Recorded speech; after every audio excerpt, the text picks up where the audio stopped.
And now the next case. All parties in the matter of Balkan versus Balkan. Step forward, please.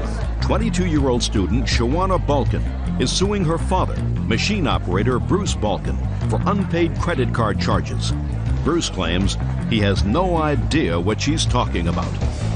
Ms. Balkan, the defendant is your father, and it is your claim that your father used your credit card.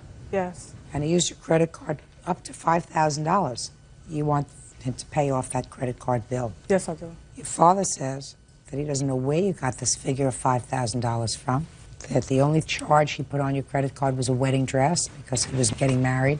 You volunteered to buy the wedding dress, but then he paid you back for it. Is that right, sir? Yes, sir. Yes, ma'am. When did you go to live with your father? After my 20th birthday in February of 2000. And where had you been living? In New York. And where's your father live, in Savannah? Yes. Who were you living with in New York? With my mother. And tell me why you gave your father a credit card. Well, after the wedding, he had fell behind on a couple of bills, and being that he was my father, I helped him. How did you help him? I let him use my credit card so he could pay some of the bills that he owed that he fell behind on after the wedding. Show me. Sure.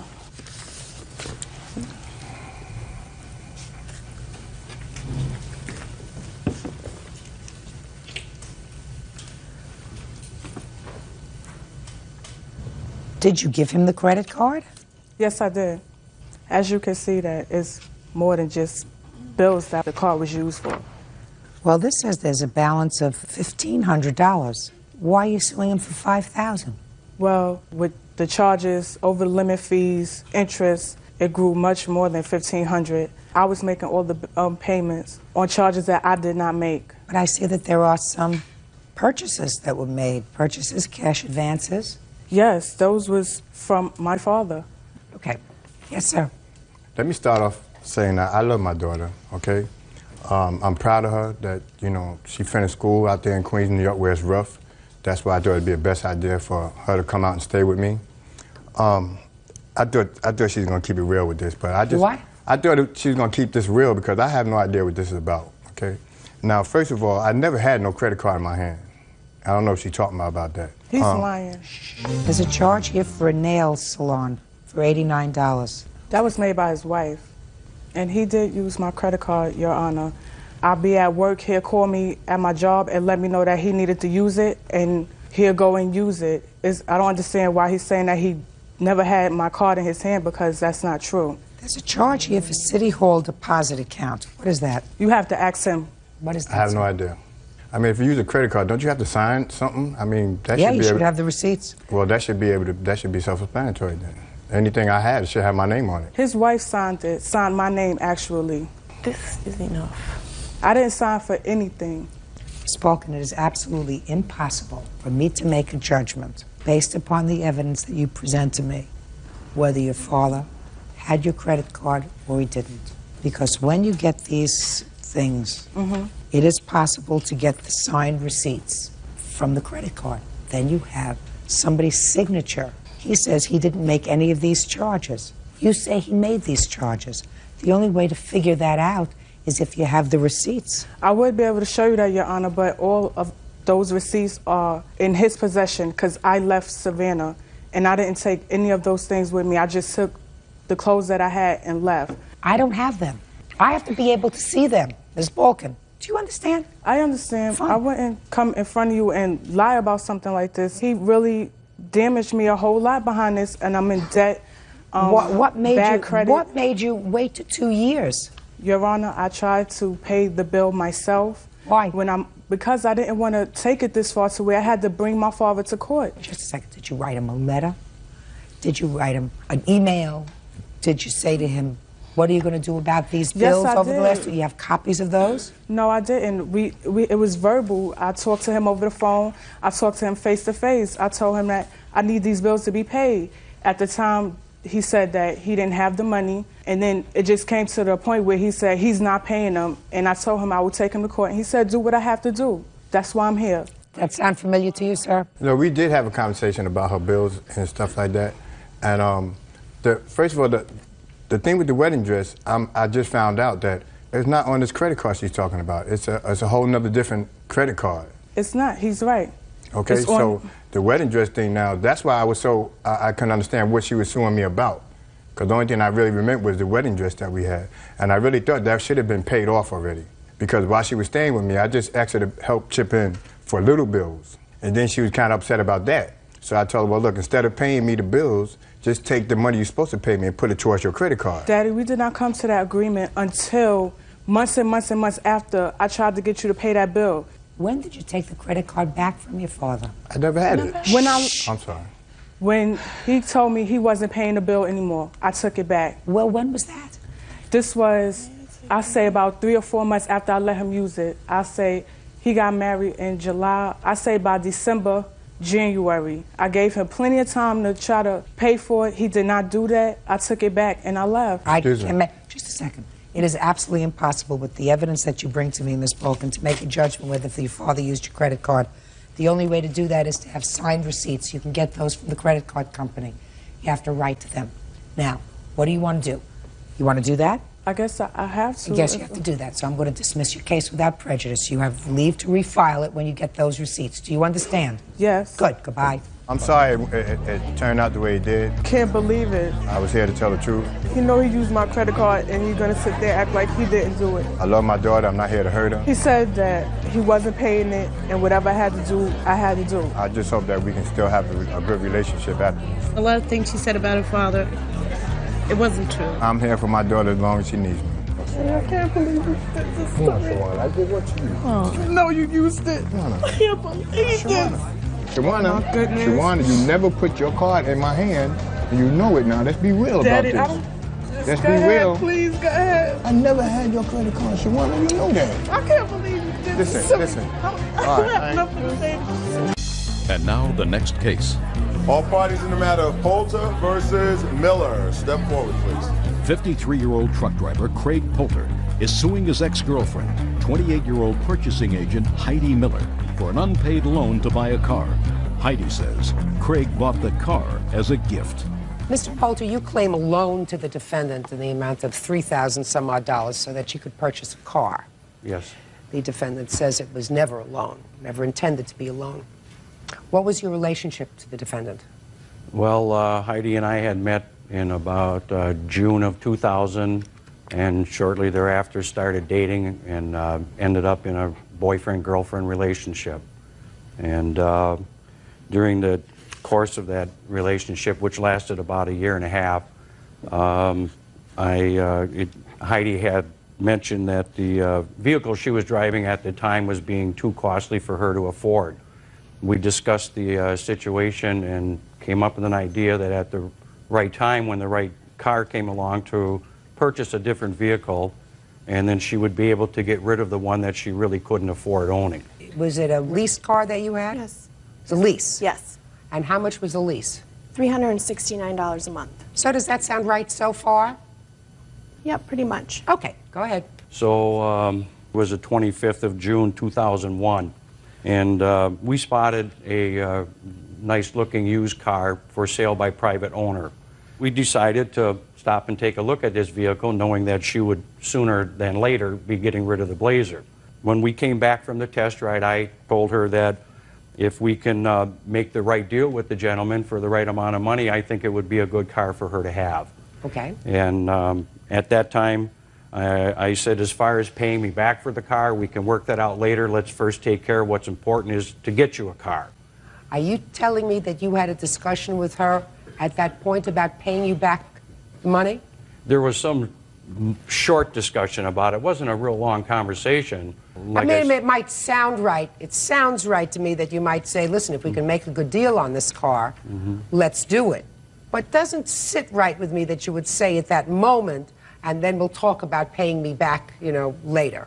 Do you understand what I'm saying? Yes, I do, Your Honor. Okay. But there was some mention of that getting a payment plan set up down the road or something, but I don't remember exactly At that moment. I'm talking about at that moment. Yes.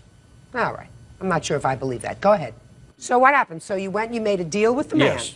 You did alone? Yes. Okay. And I wrote I wrote a personal check for the car, and I have a copy and I'd like to see it. of that signed cash check. Okay. And then she took possession of the car. You registered it in your name? Yes. And when did you turn back the leased car? It was shortly after that because I had to, I took a loss on this Blazer that I had, and so what I had to do is I had to finance $5,000 for the loss on a Blazer that I no longer have, and actually I'm still paying for it. So once I sold that, which was actually probably about a month or two after he had bought the car for me. Okay. So Now, when did you and the defendant end your relationship? It was towards the end of 2001. Between June, when you purchased the car, and December, did she make any payments to you? No. Did you have any discussions about it? Yes, I did, Your Honor. As a matter of fact, I have two separate emails from 2 separate days where I had mentioned to her by email about wanting repayment, and I'd like her to see. replies are on my emails. Your Honor, my comments are highlighted in blue and hers are in yellow. Real cases, real people. Judge Judy. Craig Poulter says ex-girlfriend Heidi Miller owes for a loan to buy a car. Heidi says Craig has been harassing her. Would you show this to the defendant, please?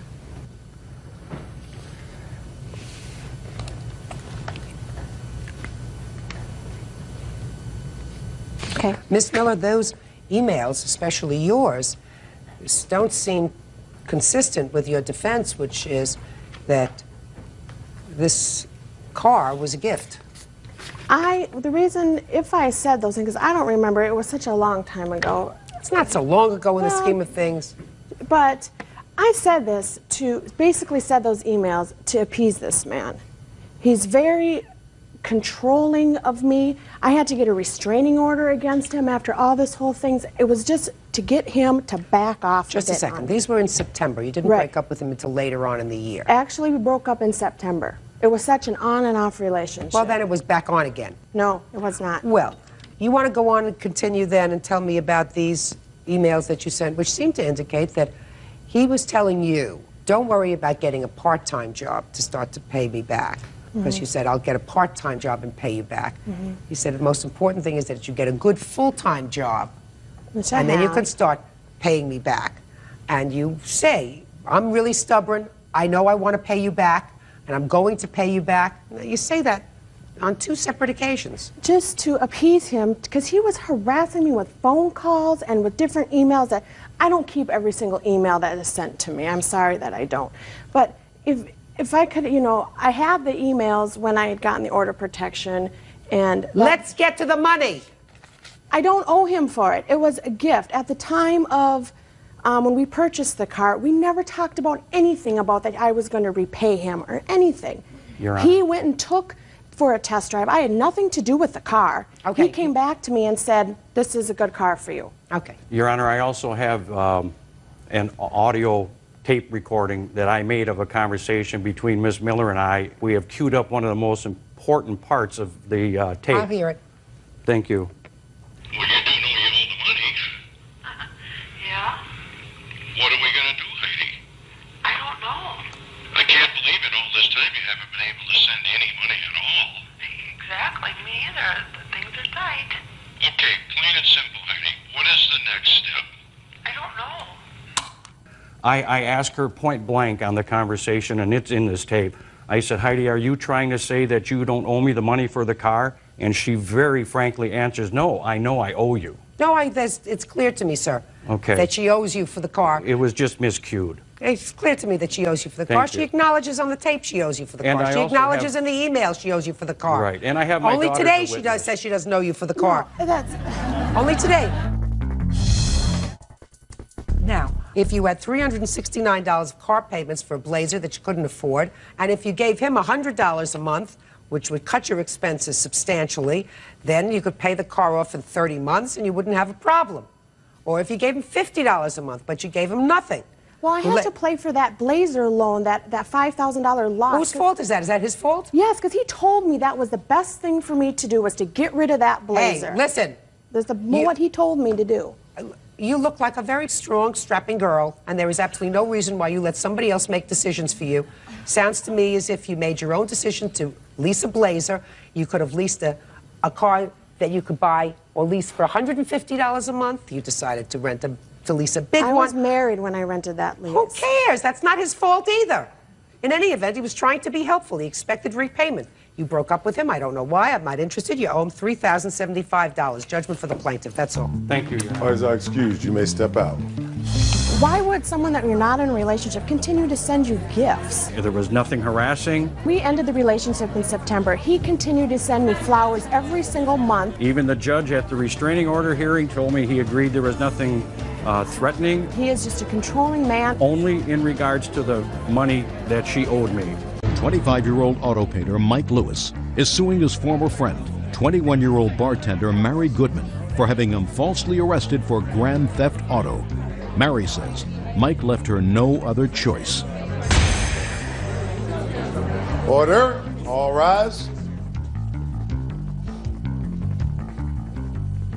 Now, this is case number 71 on the calendar in the matter of Lewis versus Goodman. Parties have been sworn in, Judge. You may be seated. Sir, have a seat, please. Mr. Lewis, it is your claim that the defendant filed a false police report about you causing your arrest. You spent, according to what I read, about 16 days in jail as a result of that arrest. Is that right? Correct. And you want to be compensated. Correct. Tell me how this all started. Well, it originally started when I met her. I was chatting with her over the internet. Came to be that I wound up moving to the city where she was from because I was offered a job there. She was married at the time. I decided to meet her. Her husband was supposed to come with us, but he didn't show up, so we just became friends. My roommate that I was living with at the time had started dating her friend. Don't give me all this social relationships. I'm really not interested. Cut to the chase. You met her on the internet. You moved to where she was living. Right. You became friends. Right. Okay. Then it came to a point where I needed a vehicle. My friend, Vinny here, owns a car lot in Daytona Beach. I called him up and told him I needed a vehicle. I told him that I didn't want the vehicle in my name. Why not? Because I had did a deposition for him in his divorce trial. And his wife, being the one that he's divorcing, works at the car lot also. If she'd have saw the title in my name, knowing that I did the deposition, you know, for him, that would have looked kind of fishy, as if like he was trying to bribe me or something. Right. So, and I was, you know, paying him for the vehicle, and so we didn't want it to look like he was just bribing me with the vehicle. So Mary had agreed to put it in her name, and she had the insurance policy to put it on there with, so we did that. Okay. So your friend, your new friend, agreed to put the car in her name. Correct. But she wasn't paying for the car. Correct. Until I paid off. I was going to pay him $1,200 for the vehicle, and then once it got paid off, then it was going to be switched over to my name. So. Okay. Go ahead. Okay. Then I had it for roughly a month or so, and I decided to move back to Panama City where my kids live. And whenever I walked out of my house, probably 4 or 5 days after I was back into town, the vehicle was gone. The truck You mean was you gone. moved back to Panama City? Correct. And when you walked out one day, there was no car? It was just gone, right. Okay. So I called the police department and told them, you know, I need to check to see if it's been towed. So they said, we don't have any record of that. I said, well, I need to report it stolen then. So the police department came out. The cop got there and he asked for my ID and I handed it to him. And immediately after handing it to him, he put me in handcuffs and told me I was being arrested for stealing the vehicle. And I was just shocked. I didn't know what to think. I didn't know what was going on. Then, you know, I get to the police department and they told me that it was out of Polk County, which was where she's from, and that she had, you know, signed a statement saying that I stole the vehicle from her. So. Okay. And it was a result of that report that you were arrested and incarcerated? Correct. You had no other outstanding warrants or anything else? So it was based solely on the report that she made? Correct. Do you have a copy of that police report? Yes, I do. I'd like to see it, please.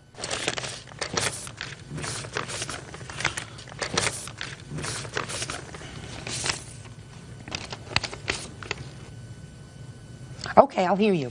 Your Honor, when I did all this for Mike, I did it as a friend, and Mike You mean was allowing the car to be put in your name? Yes, ma'am. Go ahead. He was not making the payments on the vehicle because when he went home for Thanksgiving, Vinny's wife had the truck repossessed from his mother's house. I guess he paid Vinny some money and got the truck back and then came back to Polk County where I live. Didn't want to pay me the money for the insurance, so I told him, I said, then you're not going to take this truck. You're not driving around in a truck. So he was supposed to give you money for insurance? Yes, ma'am. He was supposed to pay for the insurance. Okay. I said, you're not going to drive around in a truck with no insurance that's in my name. You know, if he would have gotten in an accident, it would have been me, you know, myself on the line. And I later found out that he didn't even have a driver's license at the time. That's the reason that I went ahead and filed the police report. Before I filed the police report, because I told him, I said, leave the truck with me. If you're not going to pay for the insurance, you're not taking it. Did you have that conversation? No, the conversation was that her husband had found out that she had put the insurance on the policy or whatever for the truck, and that he canceled the policy. So I told her, I said, the most I owe you is a month's insurance, not the whole premium, which was like $200 and some odd.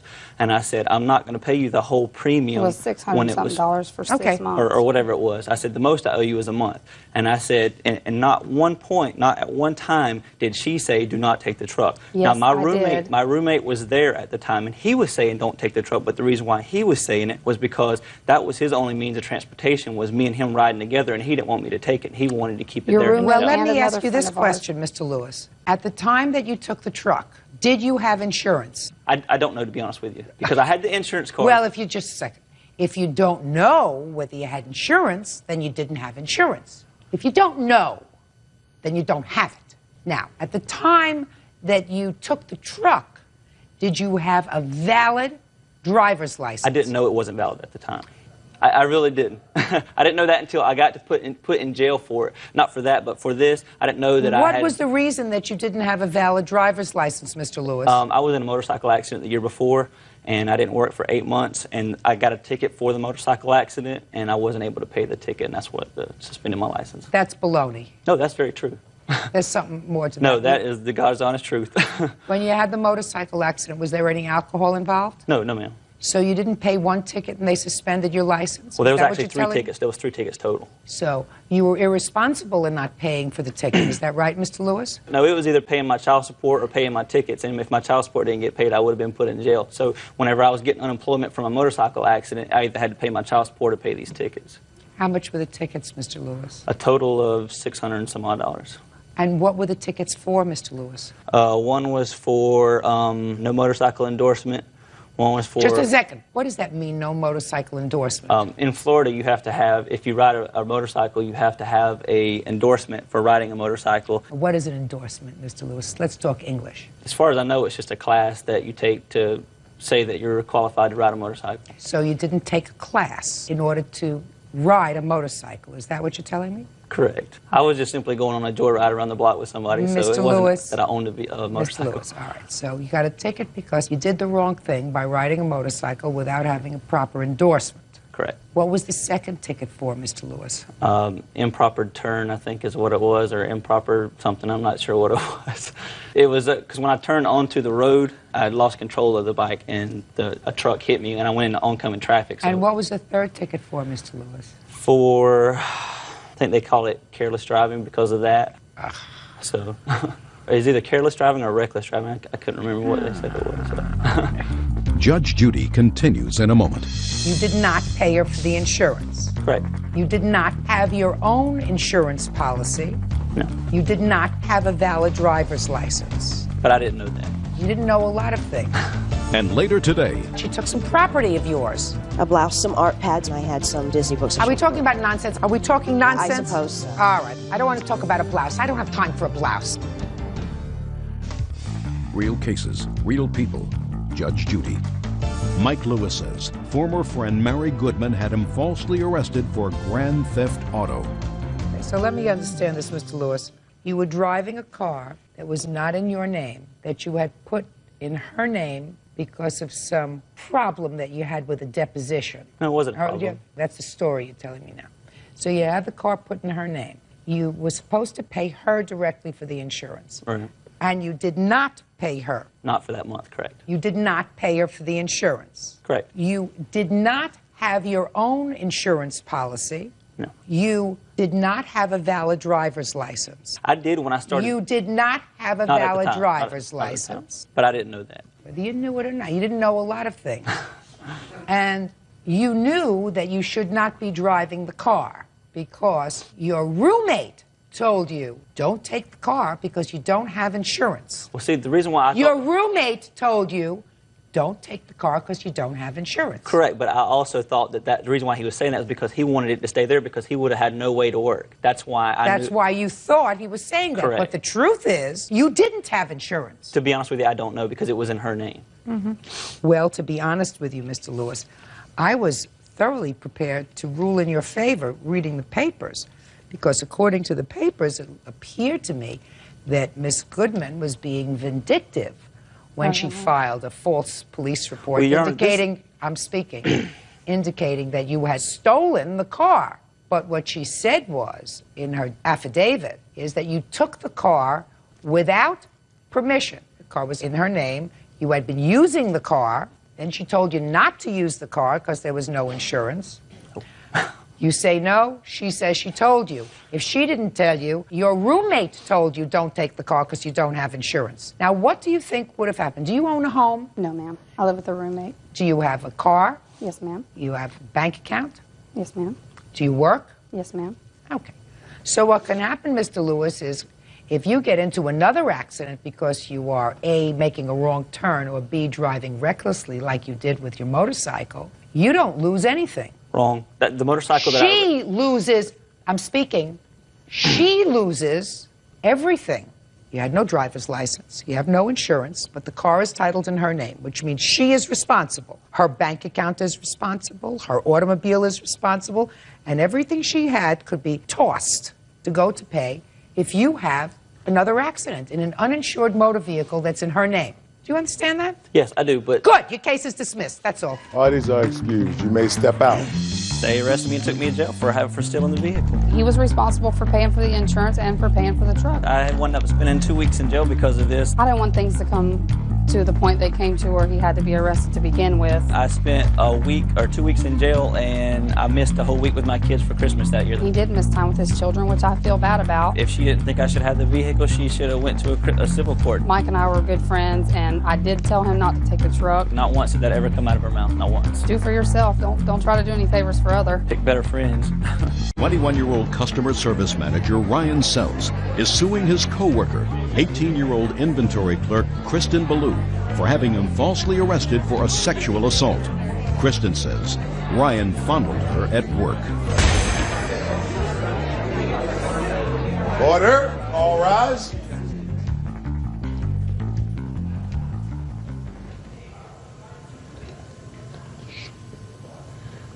Your Honor, this is case number 69 on the calendar in the matter of Sells versus Ballou. Parties have been sworn in, Judge. You may be seated. Folks, have seats, please.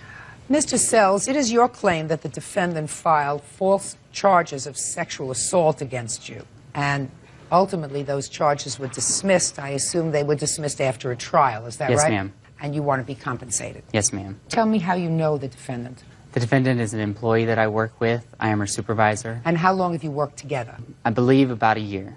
Now, according to your complaint, something happened with the defendant's boyfriend that sort of precipitated all of this. You want to tell me about that? Yes, ma'am. Beginning in February, Mr. Alphen, the defendant's boyfriend, began leaving threatening notes on my car. I reported them to the police. The first time they said it could be just a mistake, so they wanted to let it go. If it happened again, to come see them. So I did. It happened again in March. I got another threatening note.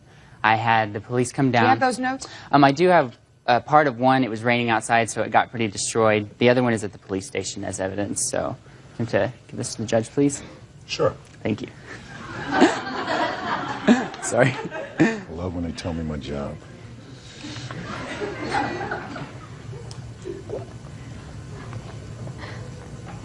Okay. How many notes in total did the defendant's boyfriend leave on your car? I received 2. After the second one, I went to the police again, and they came to my place of employment. We watched the surveillance tapes to discover that it was Mr. Alphen. You didn't know who it was at the time? Not until I saw the surveillance tapes. Go ahead. When they found out who it was, they asked me what I wanted to do about it, and I said I would like to file a complaint. I filed a complaint on the 23rd, and they said they were going to talk to him or have him arrested because he had admitted to it because they had talked to him previously. He was arrested, and then an hour after he was arrested, Miss Ballou went to the police and told them that I had sexually assaulted her between the dates of March 1st through March 4th. She couldn't remember when. However, on the citation when I was arrested, she narrowed it down to March 4th at 12:30 p.m. Do you have those complaints? Yes. I'd like to see them, please. Also, on the time that she claims it occurred, Ms. Ballou claims it occurred at 12:30 p.m. March 4th.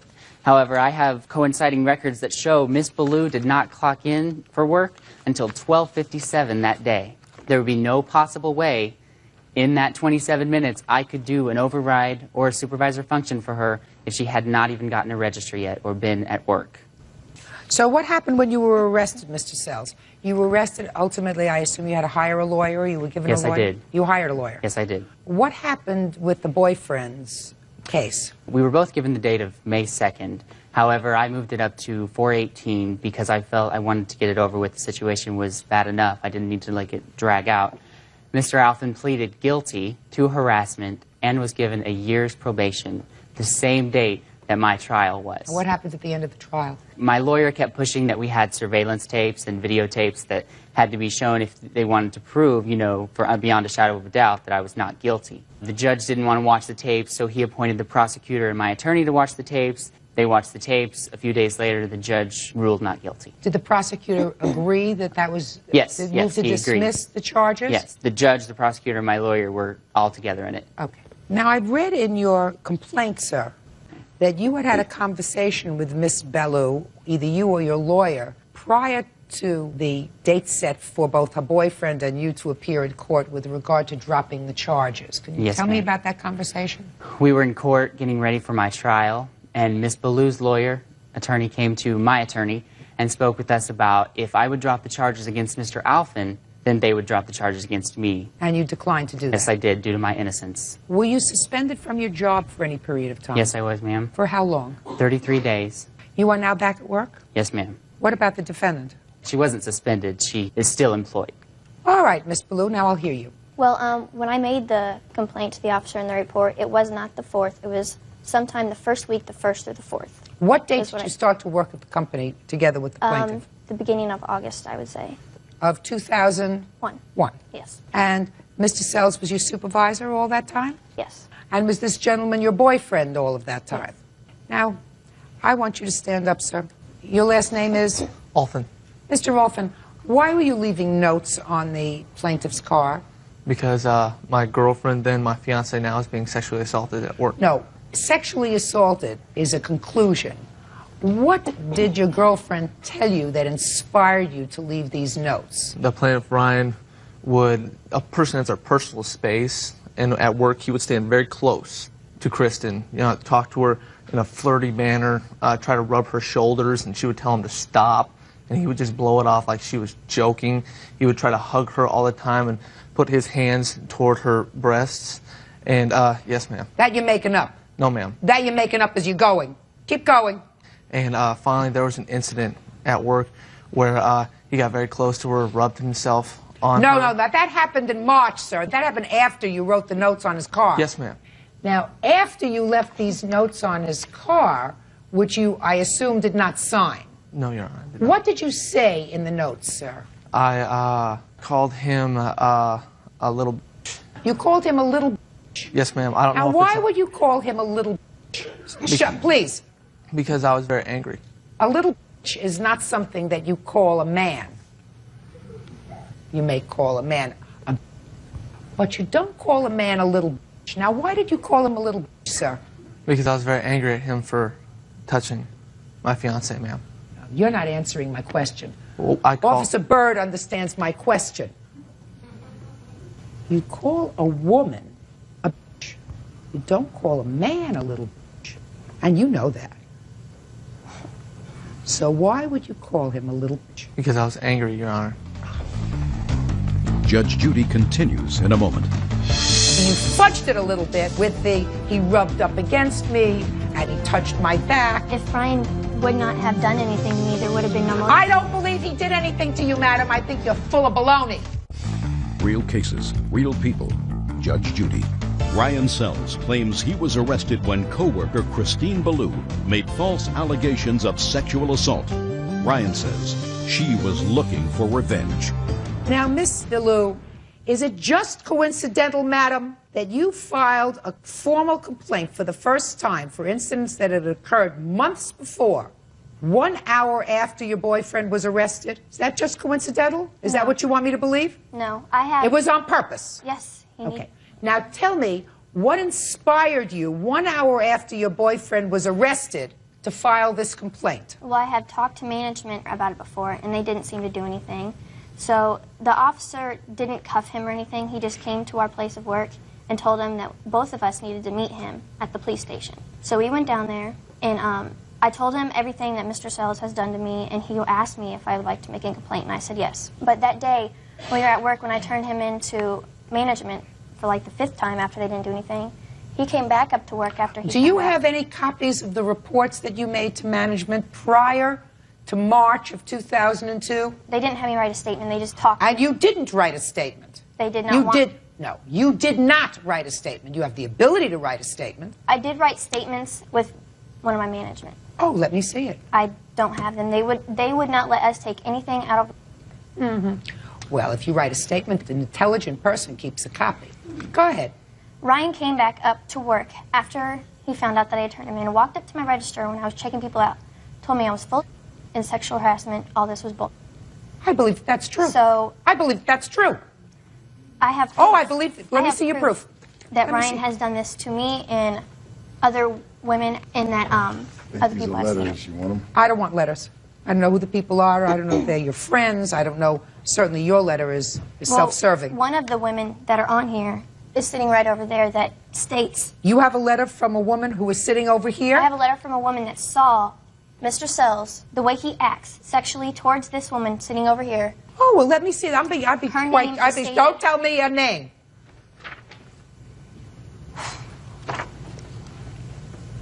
Excuse me, Your Honor. May I bring my witness over to speak with you? Sure. Thank you. What's your name? Lisa Volo. Lisa, you're mentioned in this letter as someone who the plaintiff made sexual comments to. Never touching or anything else, but sexual comments to. Can you think of any of those comments? No, he never has. And in fact, the Monday after Mr. Sells was arrested, I was called into the management's office. They wanted me to make a statement against Mr. Sells. Ms. Ballou said that I had witnessed the whole sexual assault. And at that time, I made a statement saying that I never witnessed anything and I never saw Mr. Sells. How long have you been working at the same place as the plaintiff?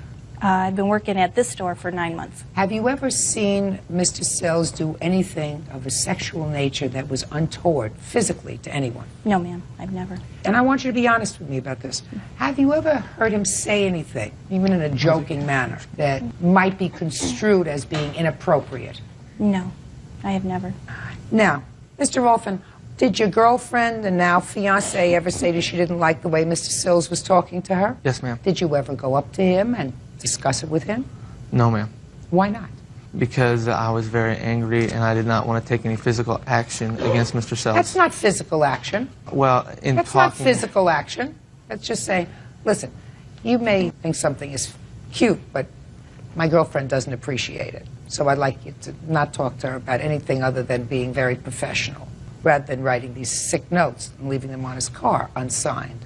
But if Ryan would not have done anything to me, there would have been no motive. I don't believe he did anything to you, madam. I think you're full of baloney.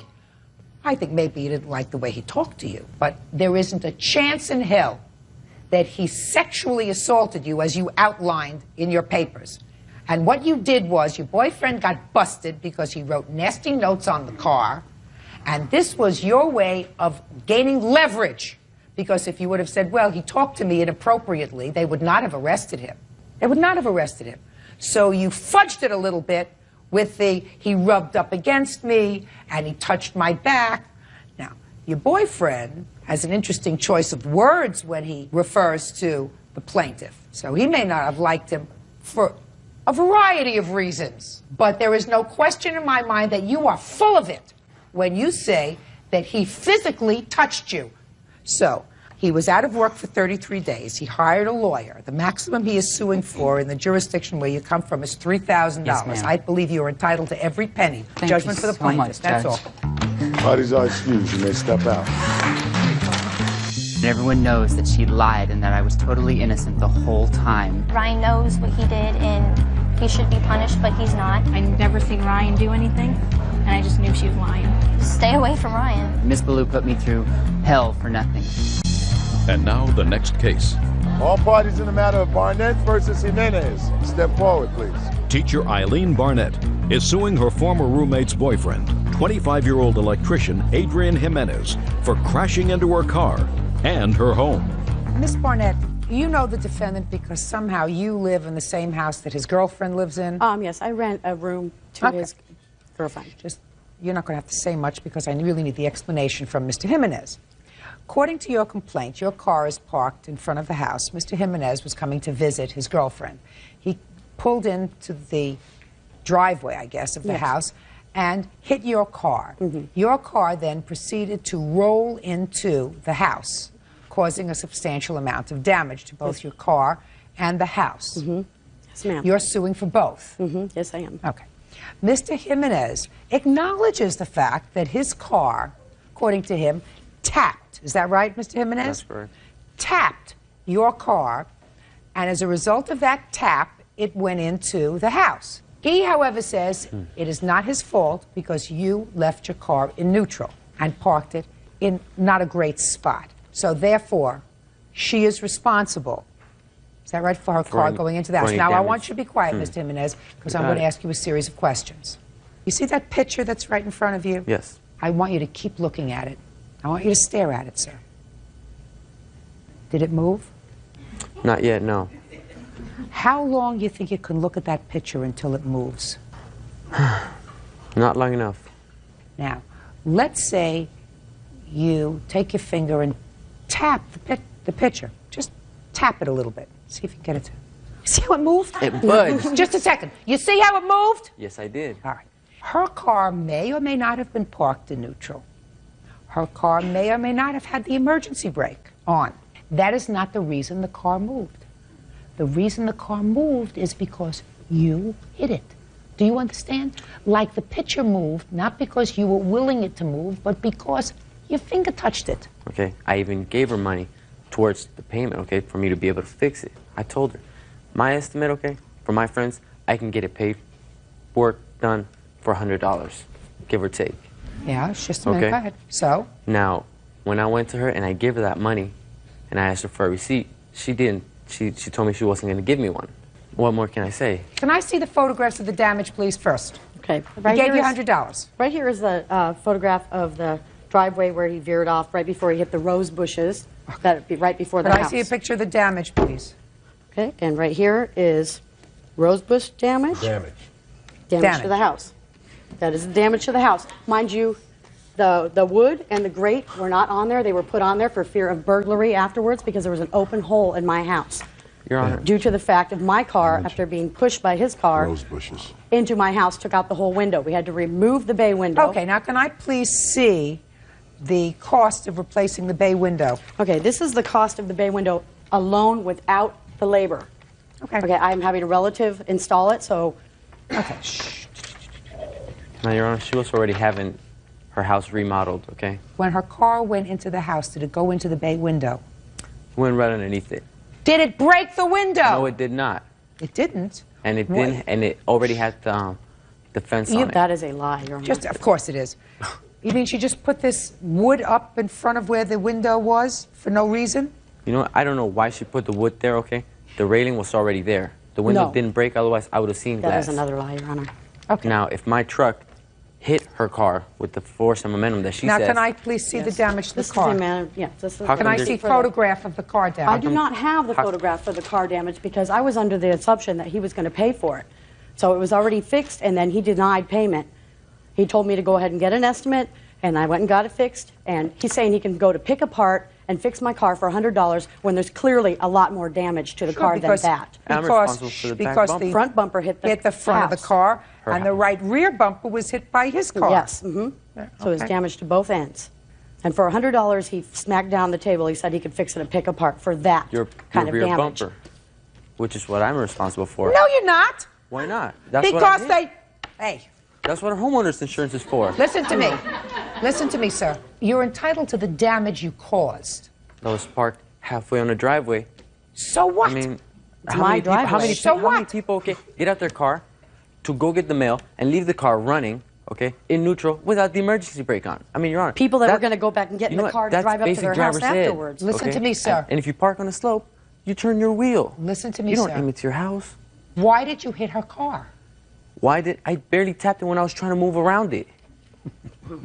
So full of baloney. Judgment for the plaintiff in the amount of $4,417. Listen, you do something wrong, you pay for it. She doesn't have to say to you, you and one of your street mechanic friends can fix my car, and she doesn't have to leave her window boarded up. You caused this accident. You. Just like that thing didn't move until you moved it with your hand. Her car would not have moved unless you hit it. Your Honor, she was already having her house redone. Period. So what? You just helped it along. Hey, why didn't You I helped just it pay along. For it, you know? That's all. Step out. I'm not saying it's her fault. I'm saying she just doesn't know how to drive. I watched my car just go right into my house and break everything, run over my roses. She wants me to go ahead and redo her car also, I mean, and her house, and her garden. Come on now. He got exactly what he deserved. And now the next case. All parties in the matter of Eddington versus Hammond, step forward, please. Gas station manager Tracy Eddington is suing her former landlords, Michael Hammond Sr. and his son Michael Jr. for the cost of a motel room and property damage caused by a squirrel. Miss Eddington, the defendant is your landlord. Who's the landlord? I am, Your Honor. And who are you, sir? I'm the manager of the business. We have apartments throughout town. It is your claim that because you detected that there was someone else living in your apartment, or something else living in your apartment that wasn't paying rent. You heard the scratching through walls. You didn't know exactly what it was. You called one of these two gentlemen. Nothing was done, according to you. And as it turned out, it was a squirrel that eventually found its way into your apartment, caused a great deal of damage. You want to be reimbursed for the damage that this unauthorized tenant did to your kitchen and other parts of your house, as well as the motel stay.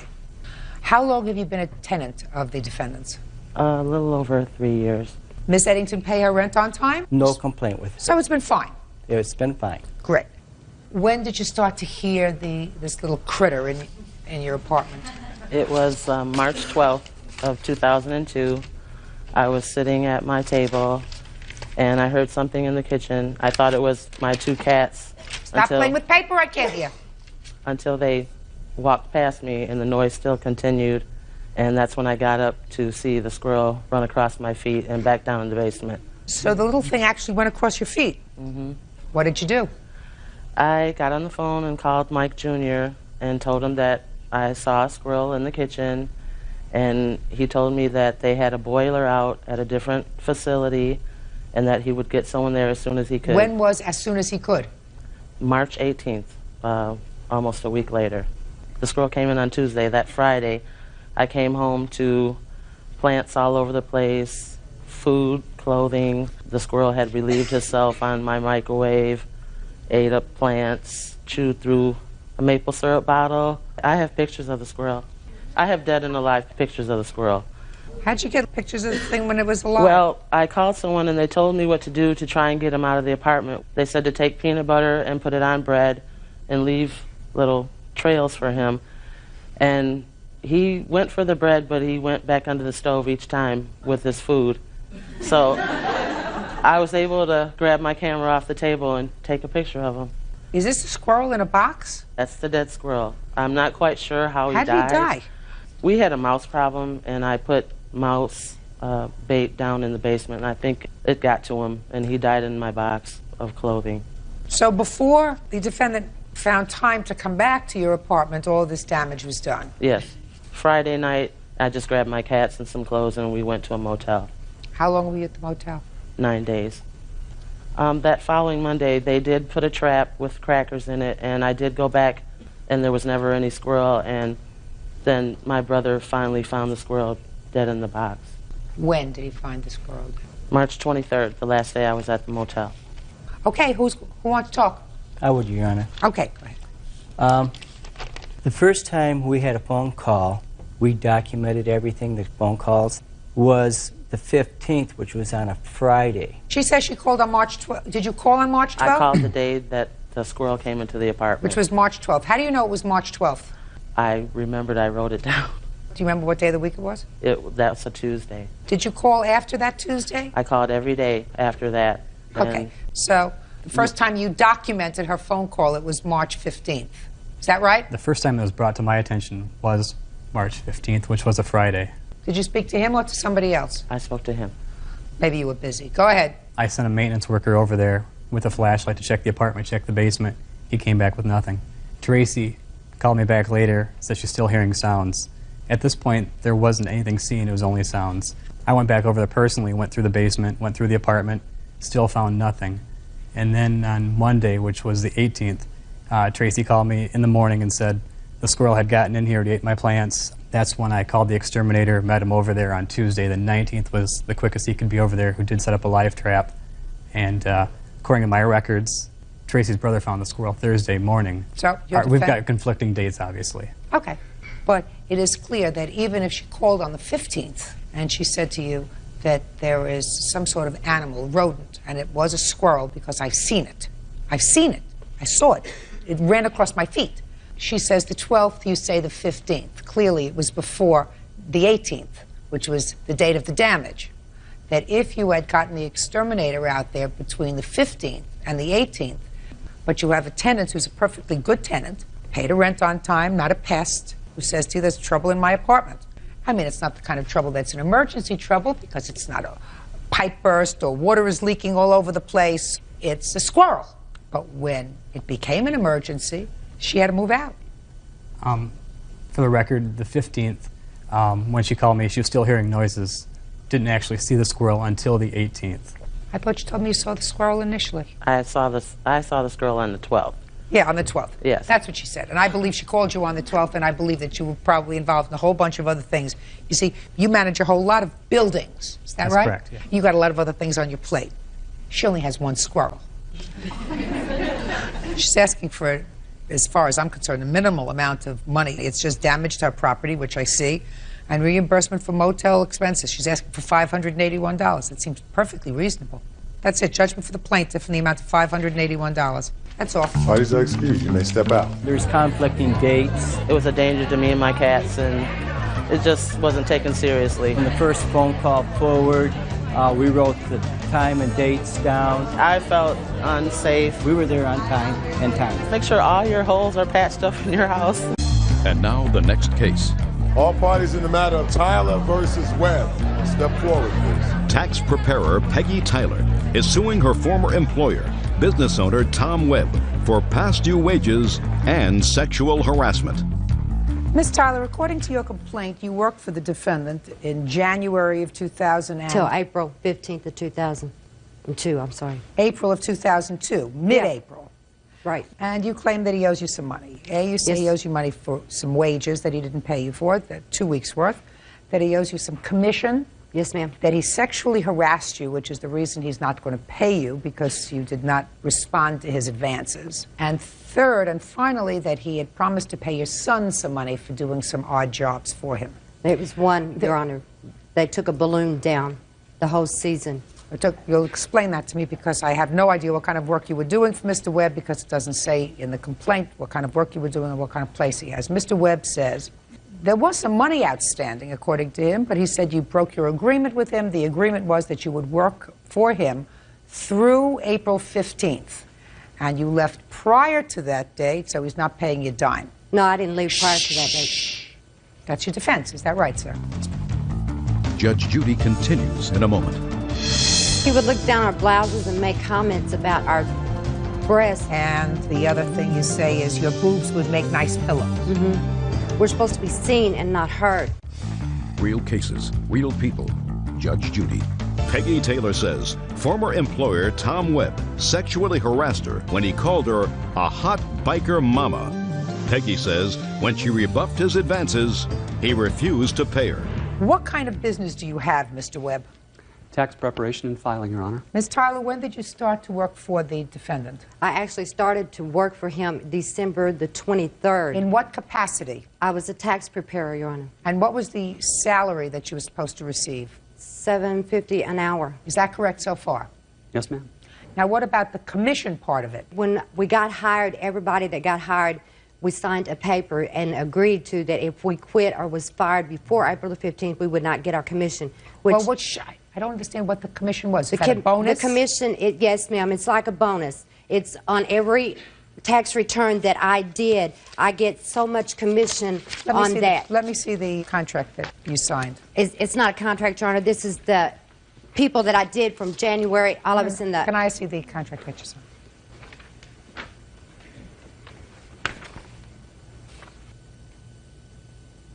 Okay.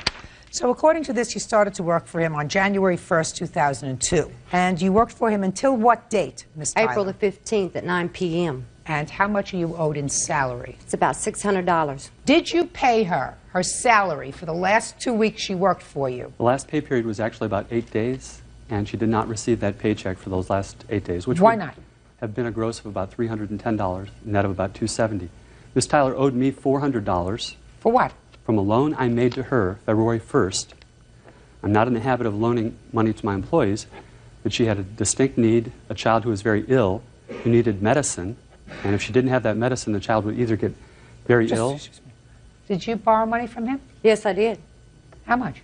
It was $400. Did you pay him back? No, I did not. At the end of the tax season, when we went to the party, I had $200 in cash, Your Honor, and tried to give him that and ask him to bring the checks up there, and I was going to sign my other check over to him, which would have been well over the $400, but he did not want that. He asked me and my son to leave the commission party. Just a second. When do you claim she left your employ, sir? The last day that we have on record that she worked was April 13th. I have the daily time records from the last 2 days of the year, the 14th and 15th, and she did not work on those. Let me see. On the 15th, when I worked, Your Honor, Charlie is the one I called to the home office and asked him to clock me in. Well, was that your general practice? To have Yes, somebody ma'am. else clock you in? Yeah, we would either clock in on the computer and then we would call the home office and tell them what time we were in. And I worked from 9 a.m. or 9:30 that morning until 9 p.m. that night. That's when I turned my key over to B.J. Wade. What key are you talking about? To the office. All the employees had keys because on Sundays I worked by myself and I had to open the office. Well, B.J., that's you. B.J. Wade, is that you? Yes. Step up, please. You were in the office on that day, is that right? Yes. On the 14th? Yes. Was the plaintiff there on that day? Yes, she was. Are you still working there? No, I'm not. How long did you work there? The whole tax season. Did you get January paid? till April 15th. Did you get paid? Yes. You know a Michelle? Yes. Was Michelle there on the 14th? No. Yes, she was. Time in 5, time out 9. She was there. Real cases, real people. Judge Judy. Peggy Tyler says former boss Tom Webb refuses to pay her because she refused his sexual advances. How many people were you responsible for, madam? 6. Of the 6 people that you were responsible for, how many worked until the 15th? All of them but one. Who was that? Nancy. So then the 5 people that you were responsible for get their commissions? Yes. Could you explain to me why she did not? Because she owed the money, which she did agree to pay that back at the commission party, and he would not do it the way that she offered to do it. Okay. Have a seat. Now, Ms. Tyler, let's address this theory that you have that the reason he's not paying you, according to your complaint, is that you did not respond to his sexual advances. You want to tell me about that? He would look down our blouses and make comments about our breasts. Tell me not our. Tell me what he said to you. He called me a hot mama biker because Okay, stop. When did he call you a hot mama biker? It was in February. Okay. Now, after February, and was the other comment that he made to you something about your breasts made at approximately the same time? It was after that. In what month? Around the end of February, maybe the first week in March. So that both remarks were made to you, being a hot biker mama, and the other thing you say is your boobs would make nice pillows. Mm-hmm. You attribute that to the defendant. Were made to you either in February or at the latest the first week in March. Is that right? Is that right? Yes. And you got paid the entire month of February. Is that correct? Yes, I did. And you got paid the entire month of March. Is that correct? Yes, I did. And when did you ask for this loan? I believe it was around the end of February. So none of the comments that he made to you so appalled you that you would be reluctant to ask him for a loan. Is that right? Right. So why let us assume that it's true for the moment, which I don't necessarily believe, sir. I want you to understand that. Why would you say that he was withholding your money because of this sexual harassment? Because he didn't honestly believe that I would do anything about it. Because I'm not the only one that he cheated out of commission money, and years before that he did people the same, ladies the same way, which he doesn't believe women can hold any kind of an office anywhere because they're not smart enough. We're supposed to be seen and not heard. But, Your Honor, honestly, if it hadn't been for all of us women, he wouldn't have had offices. Miss Tyler, if you didn't like Mr. Webb as an employer, don't go to work for him. You owe him $400. Now, clearly, he owes you some money, too. He owes you for 8 days, which, according to him, comes to what in gross pay, sir? About $310. Mr. Webb, I want you to figure out, sir, how much she earned in commissions. I assume that you've done that already. Yes, ma'am. And what would that amount be? She did 133 tax returns, net to the company of about $14,000, which would have been $700 gross as a commission. So altogether, we're talking about $1,010. Is that right? Yes, ma'am. From which we deduct $400. Now, it's really too bad that it ended this way. You being a nice person to make some loans. I think Miss Tyler's accusations of sexual harassment are off the wall. If, in fact, you did say something stupid like that, I'll just chalk it up to stupidity. First of all, your sexual harassment is dismissed because you're suing him for $2,500. I want you to get that figure right out of your mind. Now, tell me about the deal with your sons. They were to take the balloon down. BJ's husband put it up. They took it down. How often did they take down this balloon? Every night. It was 7 nights a week. Really? Yes. And what was the agreement with regard to taking down the balloon? He was going to pay them $100 each. You have any agreement with the boys, sir? I didn't know the boys existed until this was filed. Really? Correct. Okay. Who do you claim he made the agreement with? He made the agreement with my older son. He talked to him. Come, step up. Tell me your name. Jesse Tyler. Tell me when you first met Mr. Webb. I never met him before. I talked to him on the phone. Tell me about how it came to pass that you spoke to Mr. Webb on the phone. My mom told me that he wanted somebody to take the balloon down, and she told him that we could do it. Tell me what you had to do. It was out in front of the building, and we had to unplug it and let the air out of it and put it in the case and bring it in the building. Mr. Webb, who did you think took the balloon down?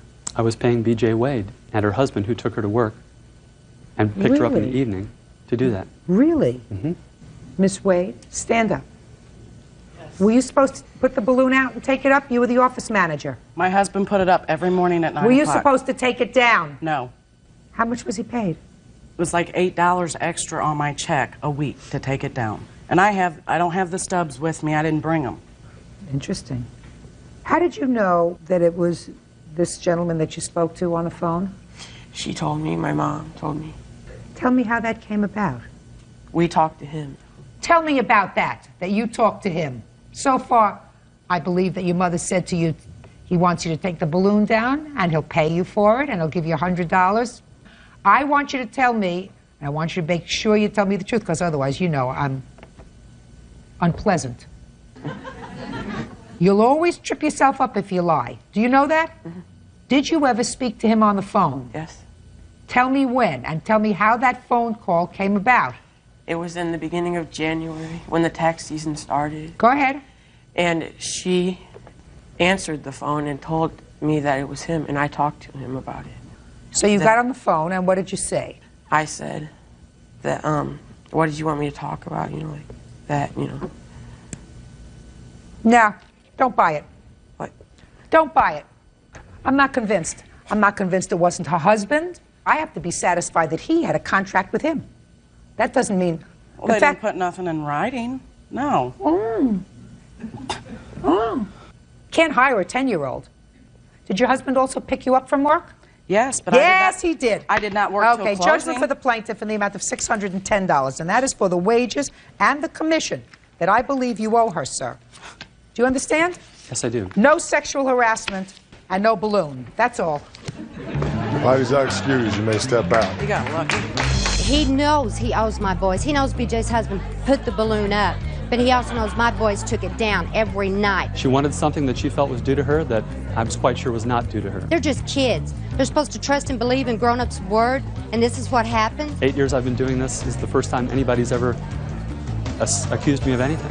He's pushed women around his whole life, does his wife, and still does women, and that's why he's never going to get anywhere. And now the next case. All parties in the matter of Yonkers versus Ponce. Step forward, please. 20-year-old dietary aide Melissa Yonkis is suing her one-time blind date, 21-year-old student Richard Ponce, for the cost of a motel room and several in-room movies. The two of you, according to what I've read, were introduced to each other socially through a friend and began communicating both on the phone and the internet. Is that right? Yes. And then you decided it was time to meet. And for some bizarre reason that I'm sure someone will explain to me briefly, you decided to have your first meeting at a motel. You arrived at the motel and you decided to put the room on your credit card. That's correct. You went into the motel to hang out. According to you, you got disgusted with something that happened in the motel because he was going out to visit a friend, and you stormed out. Then later on, you got a bill for 2 nights' stay at a hotel, because he evidently decided to stay that night and an extra night, and for some movies that he had rented. You wanted to pay you back for the 2 nights at the motel and the videos. Is that what this case is about? That's correct. He says that you stormed out, that somebody, he assumes it was you, vandalized his car, which caused him to get stuck in the motel for an extra day. Is that right, sir? Yes. Just tell me why, briefly, you decided to have your first meeting in a motel. Well, I'd worked late that night, and I live 45 minutes away from the defendant, so by the time I got to where he lives, it was already late, so there wasn't really much else we could do. We both live with our parents, we couldn't go to each other's houses, so we decided to go to a hotel. We had talked about it for a long time, and that was the most convenient day, so I decided. So what time did you arrive at the motel? I think it was around 10:30. And what happened, sir, that caused you to want to leave? Well, the thing was, I was just not really into her when I met up with her. You didn't like what you saw? Well, I went out with a drink with my buddy, which I invited her to come out with me. I came back to the hotel, and I realized that my car was vandalized. Yes. My tires were slashed. The car wouldn't start. I'd called a friend who was a tow truck driver to fix. This car was a loaner. This is not my car. So I had to get the car fixed before my friend had found out it had been vandalized, or else she wouldn't trust me ever again with the loaner whenever the emergency case might be needed again, you know. Why did you stay at the motel 2 nights? Well, my tow truck driver, the friend that I had was a tow truck, was out of town, and he told me he'd been in town. Well, Mr. Ponce, you know, you're making this up as you're going. You live in that town, do you not? I live in the area. You live in the area. Go home. Well, I couldn't leave the car there. Why not? It wasn't gone anywhere. It was already vandalized, had flat tires, and it wouldn't run. So what do you mean you couldn't leave it there? Well, I couldn't leave it there. I just don't trust leaving a car just vandalized like that. I'm sure a tow truck would just pick it up, a car like that, like, you know, it wasn't even mine. Then I'll lose track and see where it's going to go. So I stayed there the night. I waited until my friend came to pick it up. He fixed it, and unfortunately, Let me see all your receipts, I don't sir. have any evidence or receipts because of the fact that I paid him to fix the car, and it was not like he's not working in a mechanic shop.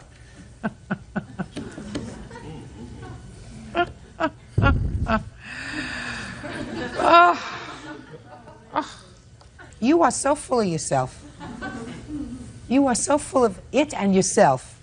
I begin to zone out because there is nothing there of substance, nothing truthful. I don't even have to listen to it. I mean, I can fantasize about a whole bunch of other things. I'll listen to you. Listen, the first day of the motel you pay for. Do you understand? That's your mistake. How much did the second night cost? Show me your bill. Okay. With the movies and the extra day, it cost me $221. For the second night in the movies? Yeah, altogether it was $360. Did you watch any of the movies with him? No, I left after the first night. $221. Listen, consider yourself lucky. He's a real loser. Judgment for the plaintiff in the amount of $221. Goodbye. Parties are excused. You may step out. This car business, I don't even know where it came from. She had vandalized my car. He was the one who pursued me. I don't know what he's talking about. He wasn't. into me because he totally was. He made all the first move, everything. She's pretty much overconfident with herself. She thought just like, you know, with her looks, she can get everything, you know. I'm just happy she saw through that whole lie. And now the next case. All parties in the matter of Davis versus Collazo, step forward, please. 21-year-old homemaker Aubrey Davis is suing her sister, custodian Claudia Collazo, for the cost of her son's medical bills. Aubrey says she paid for his treatment after he suffered an epileptic seizure. Miss Davis, how are you related to the defendant? She's my sister. And this is your nephew? Yes, correct. Your son? Yes. According to your complaint, he was staying with you for a brief period of time. While he was with you, he had a seizure. Correct. You suffer from epilepsy? Yes. And he was taken to the emergency room. There was a medical bill of over $1,500, and you want your sister to be responsible for that. Correct. When did he come to live with you? July 5th. Prior to that, where was he living? I believe he was at Stephanie's house, which is who he's living with now. Who's Stephanie? It is his dad's ex-wife. That's as much as I know about her. Step up here, please. Tell me your name.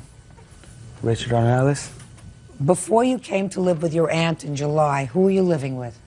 My brother's mom, Stephanie. How long had you been living with her? About a year. And how old were you when you went to live with Stephanie? 15. Why weren't you living with your mother? My mom just told me, you know, leave. My mom told me to leave. But she told you to leave when you were 15? Yeah. When did he get sick? July 6th. Is that right? Yes. You were with your aunt for only one day before you had a seizure? Yes. Had you had seizures before? Yes. Did you have seizures when you lived with your mom? Yes. Why don't you sit down, Richard? Have a copy of the bills? Yes. Can I see them, please? I also have a copy here from the hospital that shows that I never signed. And I asked them for the copy of the law stating that she's responsible for the bills since I didn't sign that paper. And all they gave me was that the law. They didn't give me a copy of the actual law. You took him to the hospital, is that right? The ambulance took him and I arrived there with them. Okay, Ms. Collazo.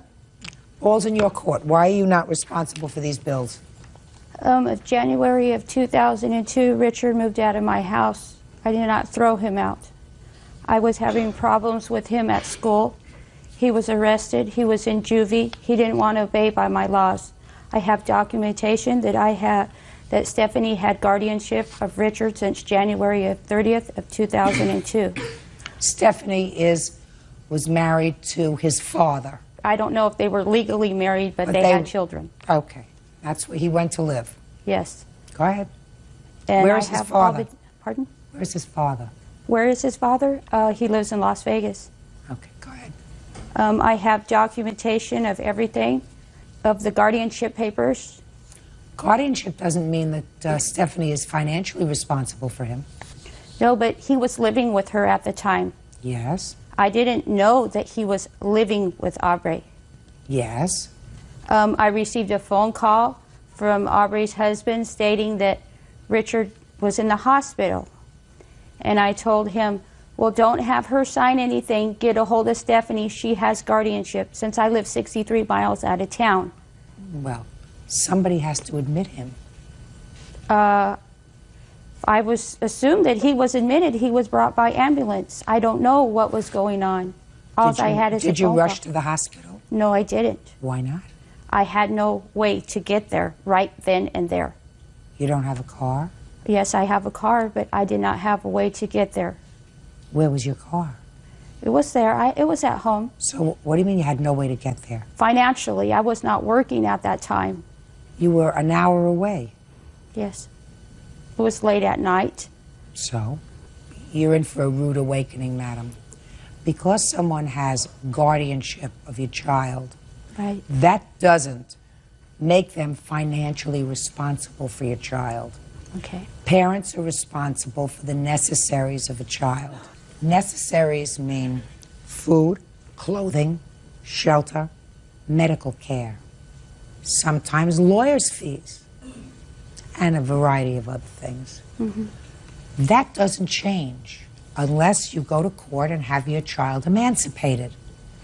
If your 15-year-old child is emancipated, by some judge who's a little nutty, then maybe you won't have financial responsibility for the necessaries. But right now you do. Not her. Then why did she go in there and do what she did? What did she do? She jumped in my business. That's how I feel. Your son came to our house on July 5th. He was there less than 24 hours and he had a seizure. What would you have suggested that she do, Ms. Galazzo? She did the right thing. So then what are you complaining about? Is why I'm being taken to court. Why not Who's the supposed father? to- You can sue the father and say, listen, I had to pay this bill, but you're partially responsible for it too. I'll pay half and you pay half. She doesn't have to go searching for the father who lives in Las Vegas. Correct. You do that. Okay. If you chose to allow him to leave your home and you chose to allow him to be under the guardianship of a biological stranger, that's within your family. But when it comes to his necessaries, you're not off the hook. If you want to sue his father, go to it. Judgment for the plaintiff in the amount of $1,595. That's all. Parties are excused. You may step out. I'm just glad that the judge saw it the way I saw it. He's old enough. He should be responsible to take his medication. I could have, put him out on the street corner and called 911, told him, there's a kid out on the corner sick. I don't blame her for doing this, but I feel things were out of my control. I gotta do what I gotta do. And now the next case. All parties in the matter of Batiste versus Franquitos, step forward, please. Sports attire salesman Edgar Batiste is suing former friend, 24-year-old bartender Alicia Franquito, for selling him bogus airline tickets. Mr. Batiste, Good evening, Your Honor. according to your complaint, sir, you purchased some Buddy airline tickets from the defendant. I don't know what these are. You're going to explain that to me. And according to you, you didn't get what you paid for. You want your money back. And it says you don't get your money back. This was a final sale. So first, you want to tell me what a Buddy ticket is, sir? Yes, Your Honor. I purchased 3 Buddy passes from Alicia Franquito. Could you keep your voice up? I want you to tell me what they are. I've just told you. They're Buddy passes. Yes. What are they? They're airline travel tickets. I never heard of that. Can I see what they look like? Can I explain it to you? Sure. Basically, if someone works for an airline, they can give free tickets to people, and I had bought them from a friend who knows the person who works for the airline. Just a minute. So the airline give to their employees free tickets. Yes. That they can use like a companion ticket? Yes. So that the airline employee can take a companion with them to go someplace. Or they can just give them away to people to use. But they're not supposed to sell them. Right. They're not supposed to sell them. Exactly. Judge Judy continues in a moment. Mr. Batiste, well, it says right here that this can't be sold, right? I guess Did you so, read Your that? Honor. No, I didn't at the time, Your Honor. I didn't. Well, you knew it couldn't be sold or bought. You know that, right? Yes, ma'am. In any event, the reason you want your money back is because they told you that you had to pay a certain amount of money in addition to these tickets to Yes, travel? ma'am. And the person you sold them to somebody else. Some friends were supposed to travel. You sold them to somebody else. Yes, ma'am. And the person you sold them to said, I want my money back, because it says that I had to give them more money to use these tickets, according to your complaint. And now you want your money back from her. Yes, And ma'am. she should get her money back from the person she bought them from. Right? Yes. So am I correct that this is a whole little scam? Somebody who works for the airlines gets free tickets, and then they start selling them. How much did you pay for them? 40. You paid 40. You sold them to him for 175 apiece. Right? Shh. And how much did you sell them for? My friends paid me $175 each, Your Honor. So you were even. And I paid her. Yes, ma'am. Give those back to him, please. Okay? Okay. Good. Mr. Batiste, I'm going to tell you what the law is, what we call the doctrine of clean hands. That means that when you come into a court of law and ask a court to give you justice, you have to come in with clean hands, not having done anything wrong with regard to the particular events surrounding the case. You did something wrong. So did she. You did something wrong by buying black market tickets. She did something wrong by buying black market tickets. So do you know what courts say to folks like you who did something wrong? They tell you to get out. They say, don't waste our time. We're not interested in trying to help people who are doing the wrong thing. We have enough time to spend trying to help people who are doing the right thing and getting screwed. We don't try to help people who you screw a little bit, she screws a little bit, and then you come into court and say, please help me because I was screwed more than her. We don't have time for that.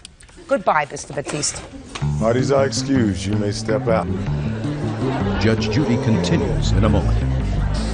And on the next Judge Judy. I sort of expected this decision. I expected it. My buddies gave me the money. They're out of the money. I'm out of a little money myself. I don't know. I just knew I shouldn't have done it in the first place. Next time I will do my ticket buying through an internet service. Paid loan.